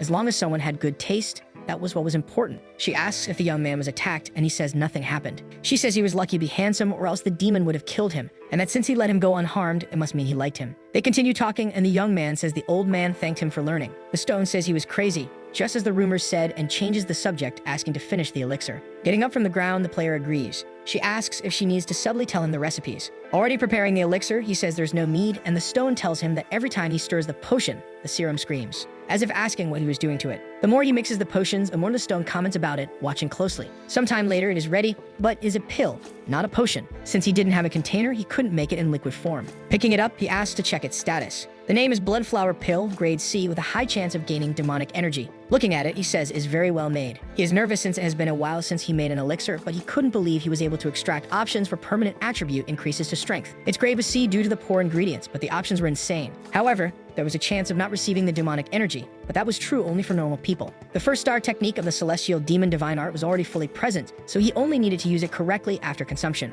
After all this, he decides to take it. A massive energy surges through his body, and he decides to meditate. The system starts showing him the elixir's effects. When he opens his eyes again, he is no longer in his room, but in an empty space. Looking at a face that smiles at him, he says he has found it. However, it starts to disappear. Running, he tells the stone that he cannot let that happen. She is faster and catches it before it escapes. Panting, exhausted, he praises her as they had almost let it slip away. First, they needed to create the dantian, and then the great celestial circle. Holding the fugitive, he asks if he really had to create the dantian. He asks what she means, and the stone asks if they even needed a dantian. Thinking about it, Kim says he never considered that. The dantian was a condensed form to store and use Kai efficiently. The stone asks why he was worried since he already had the best condensed form in the world. From mythical weapon synthesis to knowledge absorption, the philosopher's stone was worthy of being called the ultimate condensed form. Smiling at her, he says she is right and there's no reason not to use her as his dantian. Indeed, it was much better than the traditional one. She says that even though he has learned the celestial demon divine technique, he is still an alchemist and shouldn't forget his roots. Steinman comments that alchemy changed his life, so he thanks her deeply for helping him realize that. Closing his eyes, the system emits a signal saying that the absorption of demonic energy was a success. But now the demonic energy was attributed to synthesis power, leaving him confused. Looking at his status, he thinks that this is what an attributed stat looks like. Looking more closely, he realizes that his stat is at 8. That affected his status and not just the display location in his window. His current synthesis power was 17, so for demonic energy to be 8, it was almost half of his synthesis power. Thinking about this, he decides to clarify a doubt with the stone. He asks if this means that his demonic energy increases with his synthesis power. She says it is similar to how it is influenced by his growth. After all, it is an attributed relationship. It wasn't perfect because rounding didn't apply, stats had to be even numbers. By simply increasing synthesis power, the demonic energy was copied. This makes the stone very excited for the next arena, and the young man enthusiastic. In the galactic arena, there were 100 participants, and it would start when all participants were visible. Seeing that it was a survival match, one of the players comments on how annoying it is. But you should be careful with his words, as survival was a common event even in higher ranks. Looking at the men in front of him, he calls them clients. He says that survival was the worst event for a bus service operation, and his party had already dissolved. They grow nervous, observing their surroundings, and one of them gets irritated for having paid 10 million for this. The man tells everyone to calm down and not pay attention to the chat. The rewards for survival were divided by ranking among 100 participants, and he says he will take them to first place. Smiling, he says their understanding is on another level, and they are right. The journey was expensive, but it would be worth every penny. They praise his skills, and the man becomes embarrassed by their open compliments. Then one of them asks how he will get them to first place, and another suggests forming a team. The two are shocked because it could be a problem for his reputation, but he tells them not to worry about that and that the map looked like an abandoned mine. If they hid, it would be difficult for others to notice their formation. It was a great idea because players at that ranking wouldn't have presence detection either. The man says he will eliminate everyone until only the 4 of them remain, killing them cleanly. Then the 3 would have to decide their ranking among themselves since they had paid the same amount, and he couldn't interfere. However, while they were talking, a portal suddenly begins to open where they stand. A hooded man appears. Seeing him, the leader says this will be his first easy kill. He tells the others to hide in the back. Kim and the man stare at each other, smiling. The arena begins, and the system instructs them to eliminate their enemies. It issues a warning that due to Simmons' achievements, his placement ranking period will end. They were closing his placement period with just this match, and he wonders if they wanted him to grow faster. Even before his regression, he had been stuck at level 1 and powerless. This time, if he was good enough, he wanted to climb, now that his magical inability had recovered and he had gained powerful abilities. This was a huge opportunity for him. Reading the panel, Ken realizes he forgot to turn on the broadcast. He believes he probably has no spectators at the moment anyway. At that moment, the constellations request to participate in the broadcast as well, so he decides to start. The man rushes at him to throw a punch, using his ability that causes a loud impact when it lands. His fists had almost reached diamond level, so there was no way to resist them. That was why he loved hitting the weak. But to his surprise, his opponent took no damage. He had stopped his punch with just one hand. With the other, Kim punches his stomach with force. His blow was so strong that the ground beneath the leader cracked as he slid back, irritated, calling him trash. People began sending messages asking what had just happened. Ironically, Kim says that the man seems quite skilled. Shocked, the player wonders if the man dodged his punch at the last second. Judging by his equipment, he looks like a fighter and is definitely not ordinary. His stone warns him that more people are appearing, and with that, he begins to understand the situation. Kim asks the man if he is a booster. Smiling, the man asks how he knew that, and Kim says he could tell just by looking. The group leader asks why he is speaking so bluntly, and Kim says he doesn't have to respect someone who carries others for money. He says that those who rank up without using their own skills and those who accept money to boost others are the same. Looking at him intensely, he adds that, to be more precise, boosters are even more problematic. Because of vermin like them, players in the arena suffer. He says the inhabitants of the abyss were were different because they had that attitude even knowing who he was. Seeing Kim's references and intelligence, the man laughs and wonders if he really intends to climb up. What the man wanted was to make him angry, so he starts to provoke him. Shaking the opponent's mental state was also a skill, and he thinks a rookie like Kim wouldn't understand that. He wonders if the other will dare to counter his surprise attack, and he swears to pay him back for that humiliation. Simon says it's obvious that he is using provocation in a lower-ranked match, and that's pathetic. But the man counters that it seems to be working. He asks again if Kim is angry, and with a smile, Kim says he is not. However, one of the spectators just gave him a mission, so it was hard to give up now. Laughing, the man says he underestimated him for receiving missions and starts mocking his rank. Unbothered, Kim says that they receive missions during the placement period. Using his ability, he says it should be incredible and launches an attack, leaving the other pleased, thinking his plan had worked.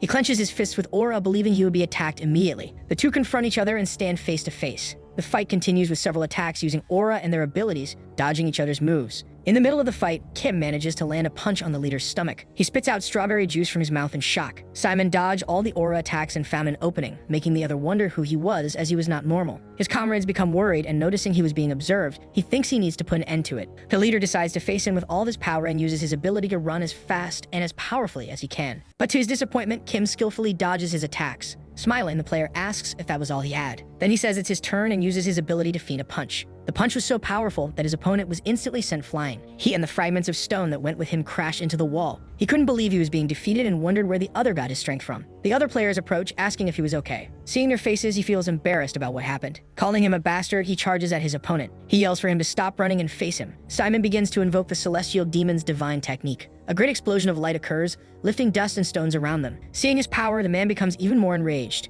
Kneeling on the ground, he calls him a bastard while exuding a murderous aura. In a fighting stance, he thinks that this was a top-tier category opponent. Furious, his opponent shouts for him to die. Kim thinks that normally he would dodge, as it would be the right choice. But he couldn't afford to fail this mission, so he decides to use the ogre's fabric ability. A celestial demon's divine technique unleashes an imperial destruction. Once again, they both charge toward each other, and their clash causes an explosion of energy. The man spits red juice again, leaving the spectators in disbelief. He kneels, missing one of his arms, unable to believe what happened. With his head down, he admits defeat. Immediately after, he collapses, and the system announces that the winner has claimed his first blood. The reward for that arena increased, and Kim begins interacting with the screen. He thinks it was still difficult to execute the technique completely. As a reward, the demon constellation granted him 500 points, making him happy since he rarely earned that much from missions. He had worked hard to fulfill the mission given by the celestial demon, and the system stated that it was pleased. He received praise from the Galactic Arena for earning sponsorship from 3 high-ranking constellations, and to his astonishment, he gained 1,000 conquest points. He also acquired the title of the King's Choice due to an achievement and wondered what it could have been. The title was renewable and attracted the attention of high-level constellations, meaning that his interest grew, so would his future. Kim was astonished because all his abilities would increase by 1 each time he received sponsorship. However, there were complications, such as the fact that if the constellations withdrew, the additional options would decrease. Unlike growth-type titles, there was a possibility of losing options. Looking at his status window, he sees that all his abilities have improved. His demonic energy remained unaffected, but he decides to think positively since his other stats had increased. He didn't know what the constellation's future demands would be, but he should accept as many missions as possible from now on. At that moment, a boy who witnessed everything couldn't believe that Donking had lost. Noticing their lost expressions, Kim becomes intrigued. Looking at them, he remembers that they were also there. Without much thought, he heads toward the group of boys. They become afraid and point their weapons to threaten the player. Simon wonders how they passed the tutorial with so few skills, and the stone calls them pathetic. Because of people who paid for trips without any real abilities, decent players died in the arena. Clenching his fists, he uses his ability and approaches. With speed, he strikes the boys simultaneously. The 3 fall quickly and are defeated within minutes. Behind him, a man says that he is extremely strong, that his innate technique seems superior, and that he liked how the young man didn't go easy on the weak. Kim comments that he was misunderstanding, that this was the arena, and one shouldn't go easy on the weak. Smiling, the man says that's exactly why he liked him even more, and comments that many had superior specs but didn't know how to use them. Observing his words, the player wonders who this person was. This one comments that the world did not function solely on strength. Right after, he reaches into his pocket and hands him a card. Seeing it, Simon becomes intrigued. It was a business card from the continental province. He asks if the young man was a scout in China. The offer was meant for Donking because he was too valuable to be just a booster. He would do it if he started streaming again. Reading the card, Kim never thought he would see the continental province there. There was one of the top guilds in the world, rising to the top 2 when Zhang Huan became its master, and the stone warns that he should not get involved. He thought they might start making moves soon, but it seemed they had been hunting for talent for some time. The man says he understands his suspicion because he is aware of China's image in Korea. The player accuses him of naturalizing just to participate in the Korean arena, but the man laughs and says matchmaking was only possible at the platinum rank.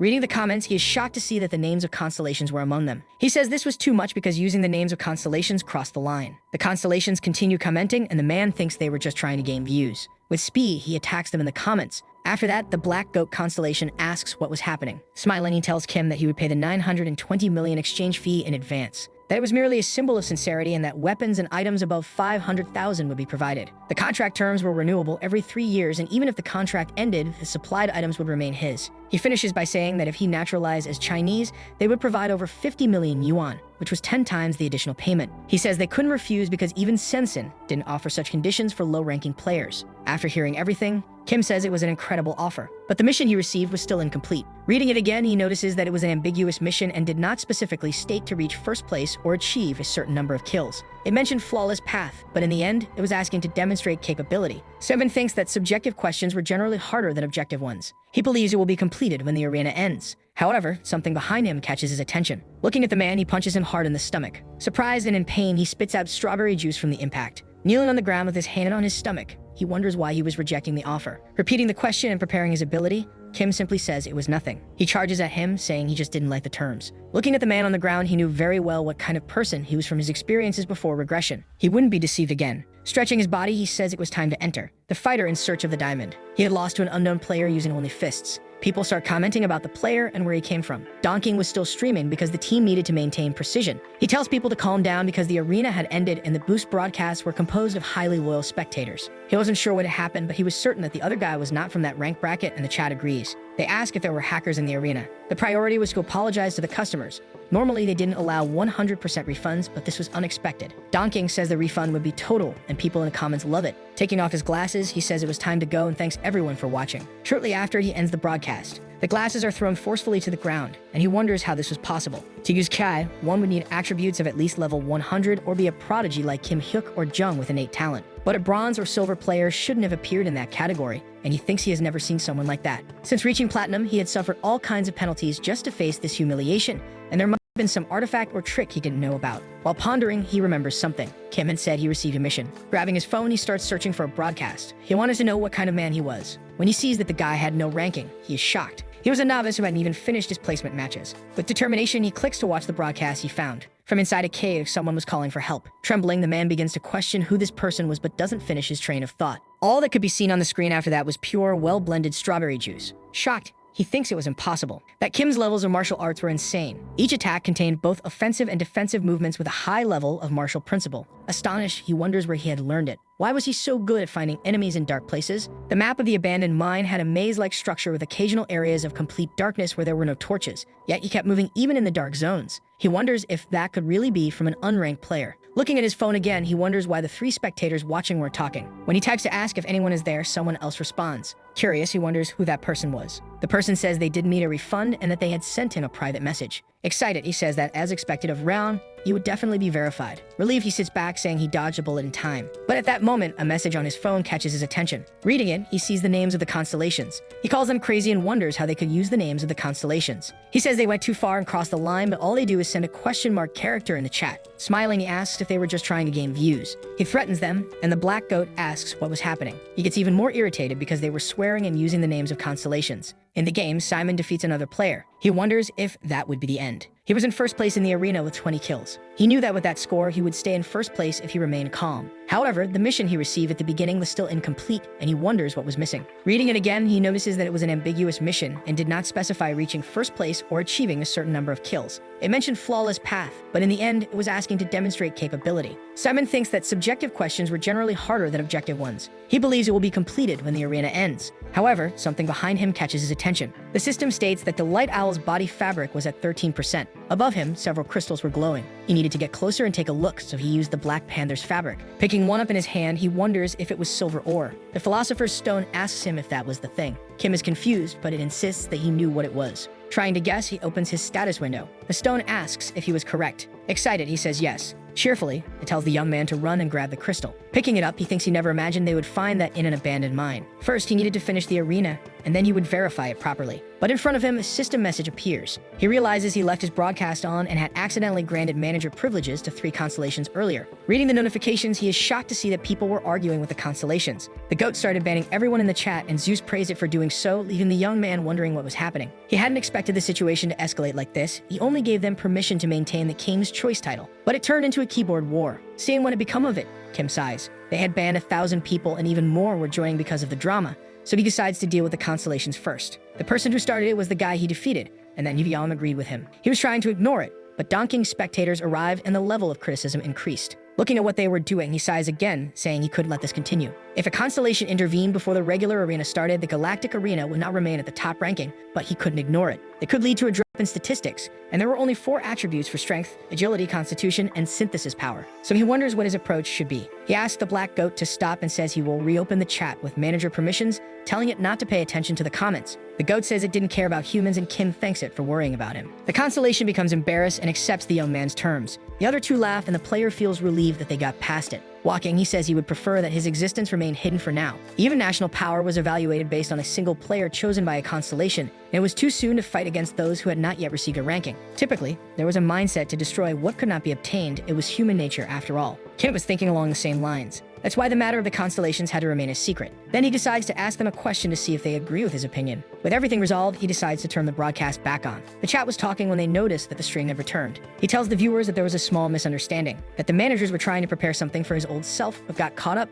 and he apologizes. Reading the new comments, he is happy that the atmosphere has improved. Among them, he receives his first donation and a message encouraging him to continue streaming. To his surprise, he also earns an additional 100 conquest points. Excited, he thanks the donor. Although Constellation sponsorships would be significant in the long run, donations and viewer interest were crucial. The system informs him that he has reached the goal of 5,000 viewers. Along with it, he gains 500 points, and if the stream continued to grow, he could earn conquest points regularly. He tells the audience that they will start again and to be respectful because he had disabled the chat. That afternoon, Simon arrives at his apartment. He thinks that having an access device was definitely more convenient. He had completed the Celestial Demon's Constellation mission, and among them, several other achievements started appearing. The rewards were incredible, and he leveled up 5 times just from the leveling test. The Philosopher's Stone increased by 3 levels. That was like gaining 8 levels of experience. At that moment, people started talking again about the arena and the mine. Thinking about it, he realizes he doesn't have a proper waiting screen for his broadcast. He says that since he recently started streaming, he would prepare a waiting screen soon. People start giving him ideas and he feels embarrassed, but thanks everyone for their support.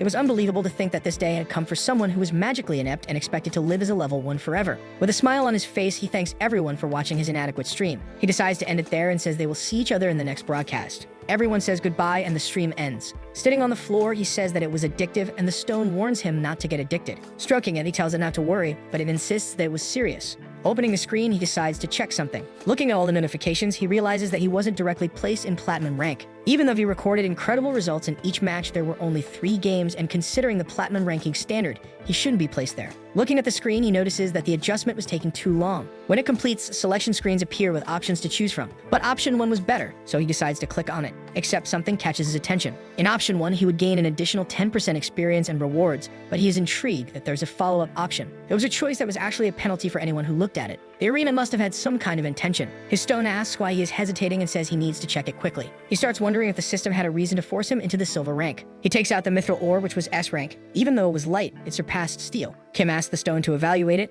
and it asks if it was necessary since all the information was already on the screen. He says there was something he wanted to check. The stone agrees but says they would need to use some synthesis power. Reading the information, he discovers that the ore was an entry item just as he suspected. He never imagined it would be an entry item for a special arena. Just mithril alone would be incredible. But if it was an entry item, it was even better. It was an item that allowed entry into a special arena outside the matches defined by the Galactic Arena. He discovers that this was why Option 2 was created. Beyond that, the ore was grade X, and he didn't know that it appeared yet. The world recognized SSS as the highest grade, but based on his past life, X would start appearing in about 2 to 3 years. The difference between the grades was that an X rating was a unique ranking, proof that there was only one of that item. The fact that it was attached to an entry item meant that the difficulty of the special arena would be considerable. A condition that made entry impossible, considering that the system placed Option 2 in the silver classification. That item would become unusable once he surpassed the silver rank, so the best option would be to enter after maximizing his specs. To get a good response from the broadcast, he needed something stimulating. then the system informs him that the action was complete. Kim decides to choose option 2,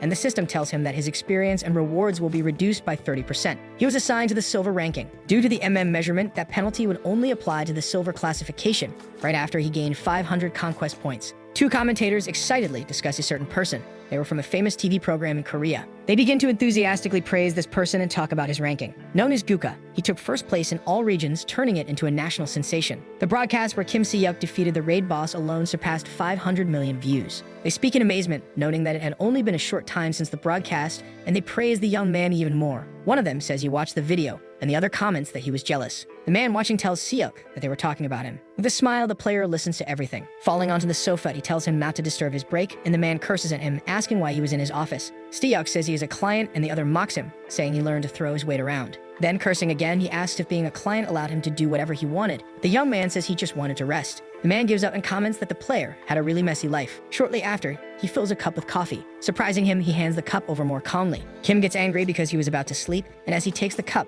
the man tells him to drink the coffee and leave. They continue arguing about the young man wanting to sleep, and the man gets irritated by it. Smoking a cigarette, he finally says he gives up. Then he throws an envelope onto the table, surprising the young man. Si-hyuk asks what it is, and the man simply responds that it was something he requested earlier. Reading the papers, he asks if he had really researched that. Carefree, the man says that even though he was treated like a dog, he was a big boss in that area. Laughing, the young man asks why he talked that way and when he had ever treated him like that, and angrily, the man tells him to make a request instead of an order. He says that the rich were always the worst, and the young man comments that he shouldn't feel bad since he paid for everything with AP on the last request. Flicking the ashes from his cigarette, he wonders if the player was completely oblivious. He comments that what he wanted was money, and if he still wanted AP, he would still be in the arena instead. Kim says his offer still stood, but the man tells him to stop because aligning with him would only ruin his image. The young man remains silent for a while. With a strange aura, he comments that he could get rid of anyone who said anything. That statement puts the man on alert, but soon after, he smiles. He asks if he wanted to wipe out the entire Korean association and says that despite his appearance, his personality was distorted. Then he realizes that he might actually be serious, and the young man asks why he was so surprised. He says he was just trying to reclaim what was originally his. Swallowing dryly, he wonders if the young man really intended to take over the association. Park Jin-wook knew, when Si-hyuk wore that seemingly natural smile. Looking at him, he asks if that was all he managed to find out. Wook says yes and asks if there was a problem. He was dangerous. Just his aura was enough to make his hands sweat, and he was a diamond rank. If he were an ordinary person, he would be trembling. Satisfied, the young man says he had caught a big and unexpected fish. He discovers that Seongsu was after someone, but it was difficult to find out more because they were very cautious. The young man calls him incompetent, but he defends himself, saying he couldn't find out any more details. Sighing, he asks if Jung would know anything about Seongsu. Quickly, the young man says she didn't know anything. She didn't know before and she would know now. He says he thought the girl was investigating something. Simply, the young man says that meant she wasn't involved in the incident. The commentators begin talking about the incident with the three constellations. Scratching his head, the man asks since when they didn't get along, and the other replies that they had always been like that. But something at the door catches his attention. A strange dark aura passes through it. Wook asks if there was a meeting scheduled, and Si-hyuk responds that he always schedules them on the days Wook is absent. Still looking at the door, Kim comments that the night hunter was being pursued. The aura at the door grows even stronger. When it opens, a young man enters, calling for Wook. Wook tells him the place is closed and to come back another day. Looking to the side, he notices that Hyuk had left too quickly. He thinks that his hiding ability had improved, and even an assassin like him was impressed. The young man comments that he didn't know it was his day off. Behind the door, the player wonders if he was there on Seongsu's orders or if he was an assassin sent to kill him. Smiling, he apologizes and says to leave just one request. It was a job, but Wook refuses and sends him away. With an even stronger aura, the young man says to just find one person. Noticing that, the man screams and puts his hand over the table. Holding a sword, he thought he had no choice but to use it. At the same moment, Hyuk and he move to attack at the same time. Each one advances from a different side to catch him from the front and the back. However, when the two get closer, they realize who the young man was. Closing the door, Kim calls him brother. Turning to him startled, he asks why he was there. Wook is confused about what was happening. Sometime later, the three of them were drinking tea together. The man asks what he wanted to request, and the young man says he was looking for someone. He says he was in the right place, and they were quite confident, leaving him satisfied. Finding a person was not a great challenge for a Night Hunter. The SS rank Night Blessing ability was optimized for assassins. Like other assassination techniques, it was also useful for espionage and information gathering. That's why he sought out Wook, who wonders why he was there. The brother was quiet and uncomfortable. He wonders why the other wouldn't look at him if he was feeling guilty about the incident 10 years ago. Simon asks his brother what he was doing and tells him to lift his head, then asks about the man. Faced with her, the young man becomes visibly nervous. Wook responds and says that Hyuk was not only a junior at the academy, but also one of his main clients. Kim finds it strange because they were not associated, as far as he remembered. He comments that he didn't know they were junior and senior, then remarks that they must be close. At the same time, they both respond that they were mortal enemies, leaving him confused. The man says he was forced to serve him as a slave. Hyuk gets nervous, and his brother comments that it must have been difficult. He mentions that the other was intimidating. The two begin to laugh about his behavior, making him uncomfortable. Laughing, Wook says he found the client he liked. He asks who he was looking for, and the young man says the person was in the country. He says his fee was higher for people in the country and asks for some characteristic of the person. Smiling, he says her name was Mal Suk. She lived in Busan, and she was 24 years old. He says that was the same age as the young man beside him. Wook asks if he knew that woman, and Kim says not in particular. He might have known her before the regression, but not now. The man asks if her address would be enough, and the young man asks if he could find her. Laughing, he says that if he couldn't find someone with so much information, he should quit the business. Hyuk catches his attention regarding what he had given him and says he really should quit the business. He asks for just a few days to find her, and the other asks about the payment. Wook starts saying that he had a lot of information, so it wouldn't be difficult, and besides, he liked him, so he would do it for free. Kim says he couldn't accept because he was diamond level and couldn't use so many abilities for free. Laughing, the man says he was very different from his brother, who always wanted things for free. Then he says he would charge his brother and ask the other what he thought about it, but he just turns his face away indifferent. Simon comments that he couldn't let the other pay for his request, and he responds that he had money and could. Kim wasn't okay with that, and it wasn't about money. It was about relationships. Wook says he wasn't a one-time client, and the other comments that he would like to have a long-term relationship with a night hunter. The man asks if he was refusing free service because of that. Then he says that made him think they were really connected. So the young man asks if they could cover the fee with a different condition, making the other interested. He comments that he knew the other had been buying high-quality materials recently, and asks how he would pay. Simon asks him not to misunderstand because he didn't mean anything bad. He simply thought he could help him. The hunter is confused, and the young man begins to explain. Despite his diamond-level abilities, Park suddenly retired from the arena and now runs a business that only pays in cash. It was like a kind of detective agency. If he remembers his past life, the reason he suddenly retired at the time was because of mana sclerosis. This is a type of arena disease where mana gradually hardens or solidifies. There was no cure at that time, but the recipe for the cure involved fairly common ingredients. Kim had researched all kinds of treatments when he suffered from magical incapacity, so he knew the recipe well. On the day, Hyuk died at the hands of Light Shu. It was Wook who stayed by his side until the end. Still, if the hunter quickly approaches his brother, he could restrict some of Korea's internal problems, including those in the continental province. When he is surprised by the ingredients, his client learns about his illness and questions him about it in surprise. Park asks how the black market leaks someone's transaction details, and the player says that place only cares about money. Suspicious, he asks if he could really help with mana sclerosis. Simon says that if he is given the ingredients, he can make the cure. The two are astonished by the information and wonder if it is possible. Shocked, Park Jin-wook says he doesn't believe that Kim Simon can create the cure. After all, not even diamond-ranked alchemists have achieved such a feat. Smiling, the young man says he will not go into further details. All he needs to know is that, yes, it is possible, and then he can refuse his offer if he doesn't feel comfortable enough. Intrigued, the man reveals that there is something he really wants to know. He then questions why the young man is offering something like that when he had already said he would do the job for free. In response to the question, the protagonist states that he liked his frankness. Jin-wook, staring at the young man intently, starts to get nervous because he can't read his thoughts. Taking action, Kim Simon stands up and extends his hand, asking if he agrees to seal a deal. Having no other option, the night hunter accepts since all he wants is to be cured. The two shake hands, and it is agreed that the young man with the illness will buy the necessary ingredients to make the cure. Jokingly, the dark-haired young man tells him not to worry because he won't steal the materials that will be provided. Leaving the building, Kim Si-hyuk says he doesn't understand why his brother is suddenly looking for someone. He gets a flick on the head for saying that and for asking if the young man is also investigating what happened 10 years ago. Walking ahead, the protagonist states that already said what happened was an accident. After all, the suspects were known awakened criminals, and he was the one who ended up being bitten by some lunatics. But since everything is now in the past, he and Yoo-jong can stop thinking about it. From now on, they should only look toward the future without carrying any guilt or resentment. Impressed, his brother reveals that he never thought he would hear him say something like that. In response, the young man says he is also surprised. Thinking to himself, he says that his incredible younger brother deserves and needs to move forward, especially because now he is the one who will become Earth's hope. Continuing the conversation, Kim Simon says he has high expectations for Kim Si-hyuk as national power is divided according to rank. He then reveals his fear of losing his affiliation displayed in the status window. Intrigued, his brother says that is the most useless item in the status window and asks what its purpose is. In his thoughts, the young man says he will understand how important the item is when he loses his affiliation and starts living as a refugee, receiving frequent penalties in the achievement store, which will ultimately lead to the most fatal consequence for a player: growth stagnation. Not wanting to tell the truth, he chooses to say that he only has some information about affiliation. Smiling, the younger brother says it seems like his brother has a good source of information, especially considering his recent transactions. He then asks why he has only some information if his source is that good. Opening his inventory, the protagonist says he wasn't going to tell his brother that, but he decided to be generous at least once. He takes out a mithril ore, leaving Kim Si-hyuk confused since he doesn't even know what the stone is. His older brother tells him to shut up and look at the information on the screen, leaving him astonished. After all, he never received such a valuable entry-level item. Kim Simon then reveals that thanks to the ore, he managed to recover from his mana incapacitation and even completed his classifications. The younger brother, with his mouth wide open,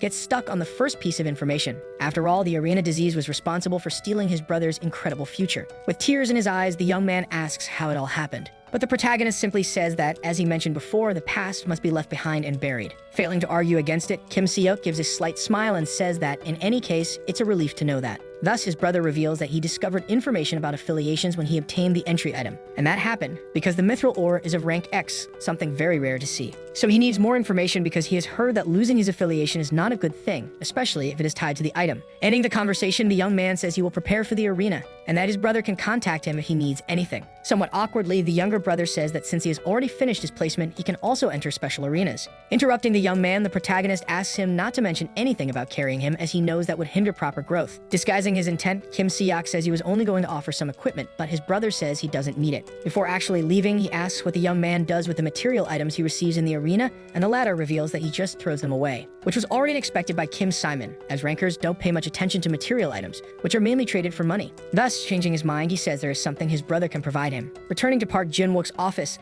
the man asks why the younger brother is back. In response, he says that it's his day off, so he doesn't need to leave and doesn't want to. Placing a hand on his head, the Night Hunter questions whether he couldn't be more like his brother, and the young man replies that he cannot. He then reveals that his brother refused the offer to be carried, because that would drastically affect his growth. Laughing, the hunter says he didn't know that someone who had recently completed training already had access to such information. Kim Seok says that his brother has been a prodigy since he was in their mother's womb. Park Jin-wook agrees, stating that the guy he spoke to earlier was definitely not just anyone. The younger brother then says that his brother also refused the equipment, only asking for some material samples. Reflecting to himself, the man says that the young man is a human who dared to play dirty, even promising knowledge of a cure. And that makes him excited for the next chapters. Pulling him out of his thoughts, the young man asks him to investigate Go Malsuk thoroughly. Smiling, the man responds that when he takes on a job, he doesn't do it half-heartedly, so there's no need to ask for that. However, the young man in front of him says he wants him to conduct the investigation separately from the one requested by his brother. Making a joke, Park Jin-wook asks why he is requesting that, and the young man reveals that he thinks his brother is hiding something, but nothing related to the cure for his friend's illness, rather something else that he feels he should know. He reveals that he won't ask directly because he knows it wouldn't work since his intuition tells him it's something similar to what happened 10 years ago.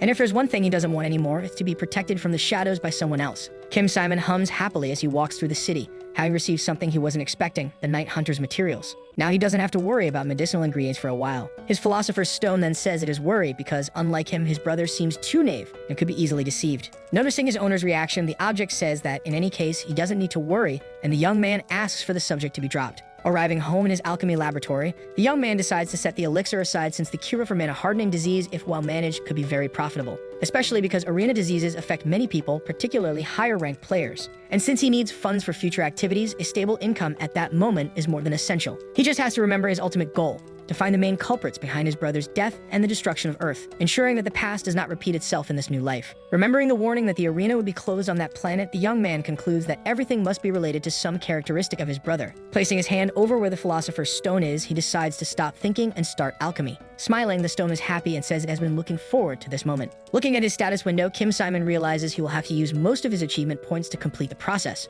all to obtain a 40% increase in his obsidian tablet. Clicking accept, the transmutation begins and quickly ends, now doubling the item's completion rate. This prompts the Black Goat constellation to send 500 achievement points as sponsorship, which satisfies him. Grabbing his equipment, the young man decides to enter the special arena Nightmare of the Burning Mine thanks to his entry item, which will be consumed. But a message appears, warning him that at the moment he needs to wait because the room is full. The Philosopher's Stone says that he doesn't need to rush into a special arena, but the young man says that everything is going according to his plan. The object states that since human transmutation has become twice as strong, it should be sufficient, and agrees with the young man's choice. Indecisive, he wonders how he should name his room in the game without choosing something stupid. He then decides to keep the description the same as the last times and start the broadcast. Seeing the viewers' comments, Simon feels relieved that he didn't turn the room's title into clickbait, noticing that even so, his room already has 1,500 spectators. Speaking to the audience, the young man explains that, unlike usual, today he will enter a special arena, which means he won't be able to follow the chat and see what they are saying. Without saying anything else, the young man grabs his ore and begins the trial, where he must survive the nightmare of the mine. As he starts walking, Simon confirms that, as expected of a special arena, there are no clear objectives. It is necessary to understand some abstract hints to complete what is needed and earn rewards. Stumbling into a wall, he cannot feel any magic, nor can he detect anything in the air. Analyzing the arena's name, he concludes that something like a nightmare must have happened there. Or perhaps there is an entity that causes horrible nightmares. Suddenly, a very loud crash happens, drawing his attention. Turning to look, the young man sees a massive fire draken wielding an axe. Quickly understanding who the nightmare of this place is and why the arena has that name, since the creature only appears in gold tier sections or higher. In the chat, people are in disbelief and the constellations show irritation and displeasure, leaving him confused. The monster roars and furiously charges into the attack, not even giving him much time to think. Feeling confident, the protagonist smiles and prepares to snap his fingers and start the fight. With his move, he dodges the creature's axe with such agility that it can't quite grasp what just happened. Hanging from the wall using his Black Panther body fabric, Simon wonders if the Draken is looking for him. Switching his body fabric to that of an ogre, he jumps to deliver a punch with all his strength. The attack lands on the monster's tail, making it howl in pain. Spewing fire from its nostrils in pure fury, the Draken promises to eliminate him once and for all. However, the young man uses another of his magic tricks and begins to fly around the place, releasing a purple light as he does so, delivering another extremely powerful strike with his foot. A blow strong enough to eliminate the creature, leaving his spectators completely shocked by the feat. Smiling, the protagonist thinks that he didn't expect to win with just one hit, growing even more impressed with his body transmutation, which allows him to easily transmute bodies in a single location, being more powerful and different from mass transmutation. Due to the young man's performance, the three constellations watch him decide to reward him with 1,000 achievement points. This surprises him since he didn't expect to earn so much just for defeating a Draken. Thinking further, Kim Simon remembers that entities hate dragons in general, so there must have been some conflict between them and the Dragon Emperor. It is revealed that the Emperor first appeared on Earth during a massive outbreak in Germany. Forcing even the most powerful dragons to bow before him, he destroyed all of Europe in less than a day, etching his existence into the minds of people around the world forever. The young man concludes that even without knowing why, the constellation's hatred of dragons can be considered good news. Since these creatures often appear as bosses in arenas, this will earn him a lot of support and benefits. Suddenly, what sounds like a scream catches his attention. The mine contains other Drakens who are at that moment brutally eliminating what appears to be a player. Caught off guard, one of the creatures is struck by a boulder that rises from the ground.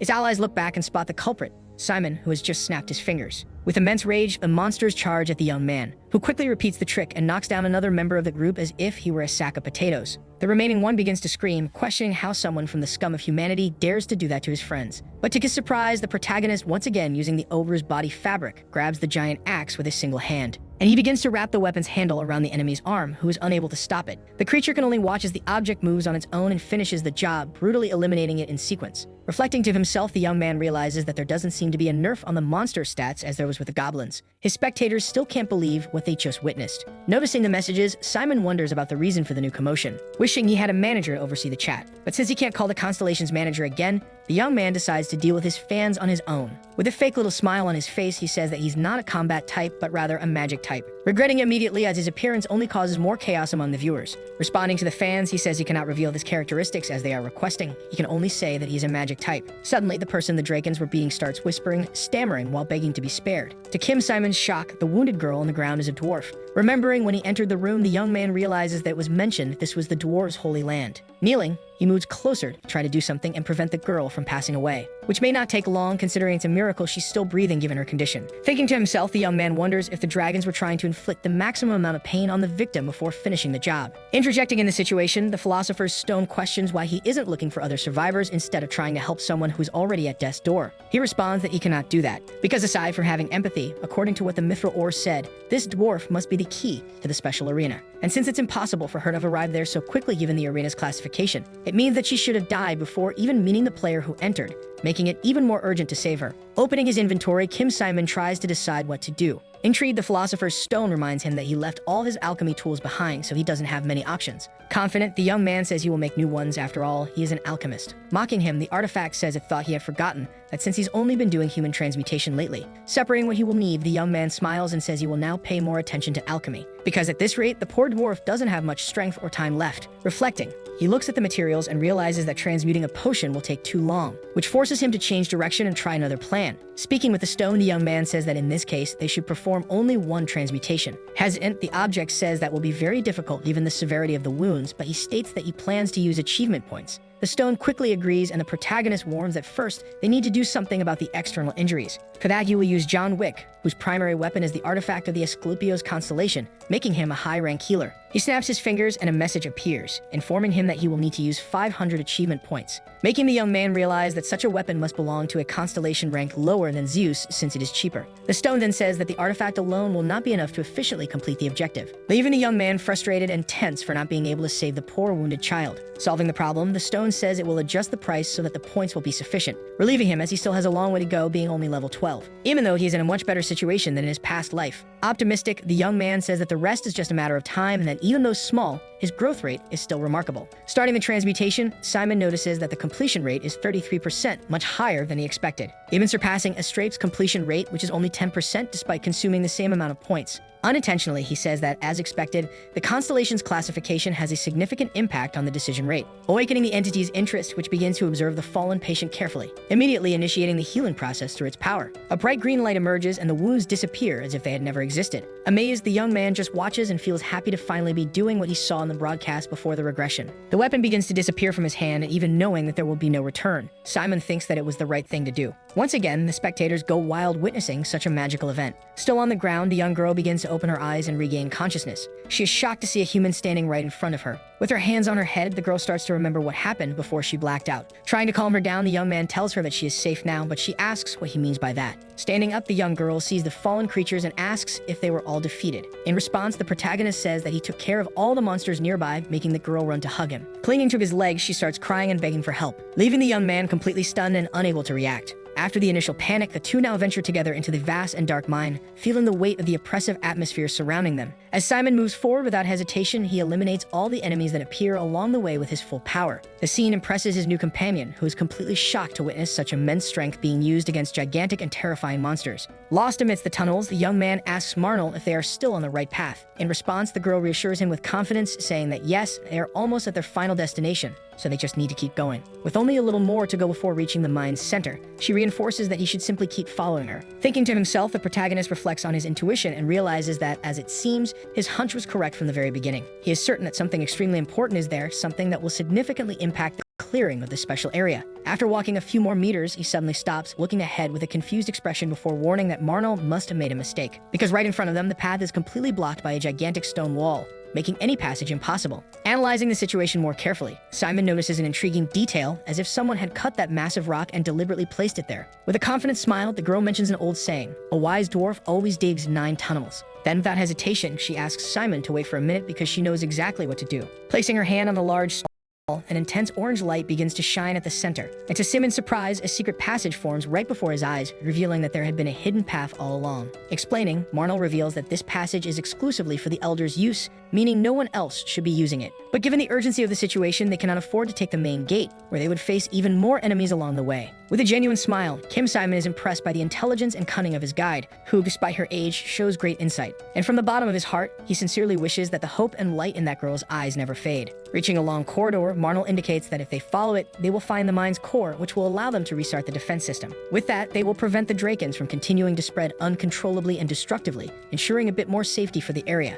Suddenly, unknown voices echo through the surroundings, interrupting their steps and putting both of them on alert. Turning her gaze toward the source of the sound, Marnel panics upon seeing a completely destroyed structure, a scene of pure devastation. Desperate, the little girl falls to her knees among the rubble and begins to pray to the gods that at least the mine's core is still intact. But to her sorrow and despair, as she gets closer, she realizes that the item has also been destroyed, crushing her hopes. Watching the scene carefully, Simon realizes that in this state, recovering the artifact will be an extremely difficult task, perhaps even impossible. However, to his complete shock and surprise, he recognizes the destroyed object and realizes that it is the same item he obtained in the last arena. Still kneeling and overcome with anguish, Marnel murmurs that without that core, no one else can be saved. But before she gives in to despair, Simon interrupts her and, without saying a word, extends an inactive mind core that he had in his arsenal. In the live stream chat, viewers ask in disbelief how everything always seems to work out perfectly for him at crucial moments. Little do they know that, in reality, this was pure luck, an incredible coincidence that just happened to be useful at the right moment. Holding the item in her small hands, Marnel examines it carefully and says that although it is very similar to the original mind core, it seems unusable. Because unlike the destroyed core, this one does not appear to contain any trace of Earth power,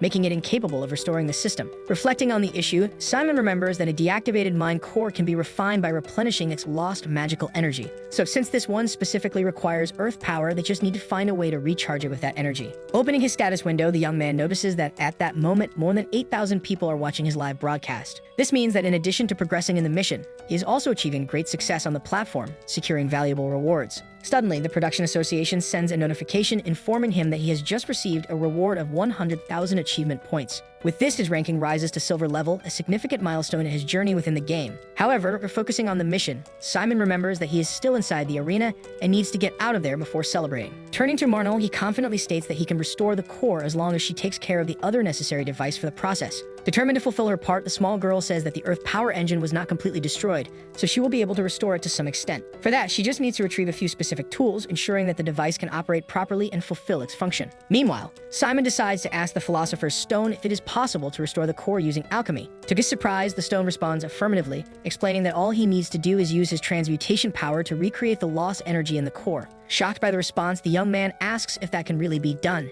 and the object confirms without hesitation, affirming that it is indeed possible to convert common energy into earth energy, and that he will quickly learn the structure of this power, as it is something simple. Suddenly, intense flashes of yellow light appear all around, enveloping the core, which begins to restore itself right before his eyes. With everything completed, Simon discovers that the item has a self-recovery system, which is why it is used as a power source. Meanwhile, Marnol, with her large tool in hand, begins working on her part of the task. Noticing that the young man is watching her attentively, she turns and asks if there is anything else he can do to help. But when she sees that Simon is holding the fully repaired core, the young girl is left completely speechless, unable to believe what her eyes are seeing. Marnol states that she will finish everything soon, and Simon, smiling, comments that with all that strength, not even the Drakens would be a match for them. He then asks where he should place the newly restored artifact, and the girl responds that it should be inserted into the hole located in the center of the engine. The young man obeys without hesitation, and as soon as he fits the core in, an intense light bursts forth, illuminating the entire area and making the dude's hair stand on end.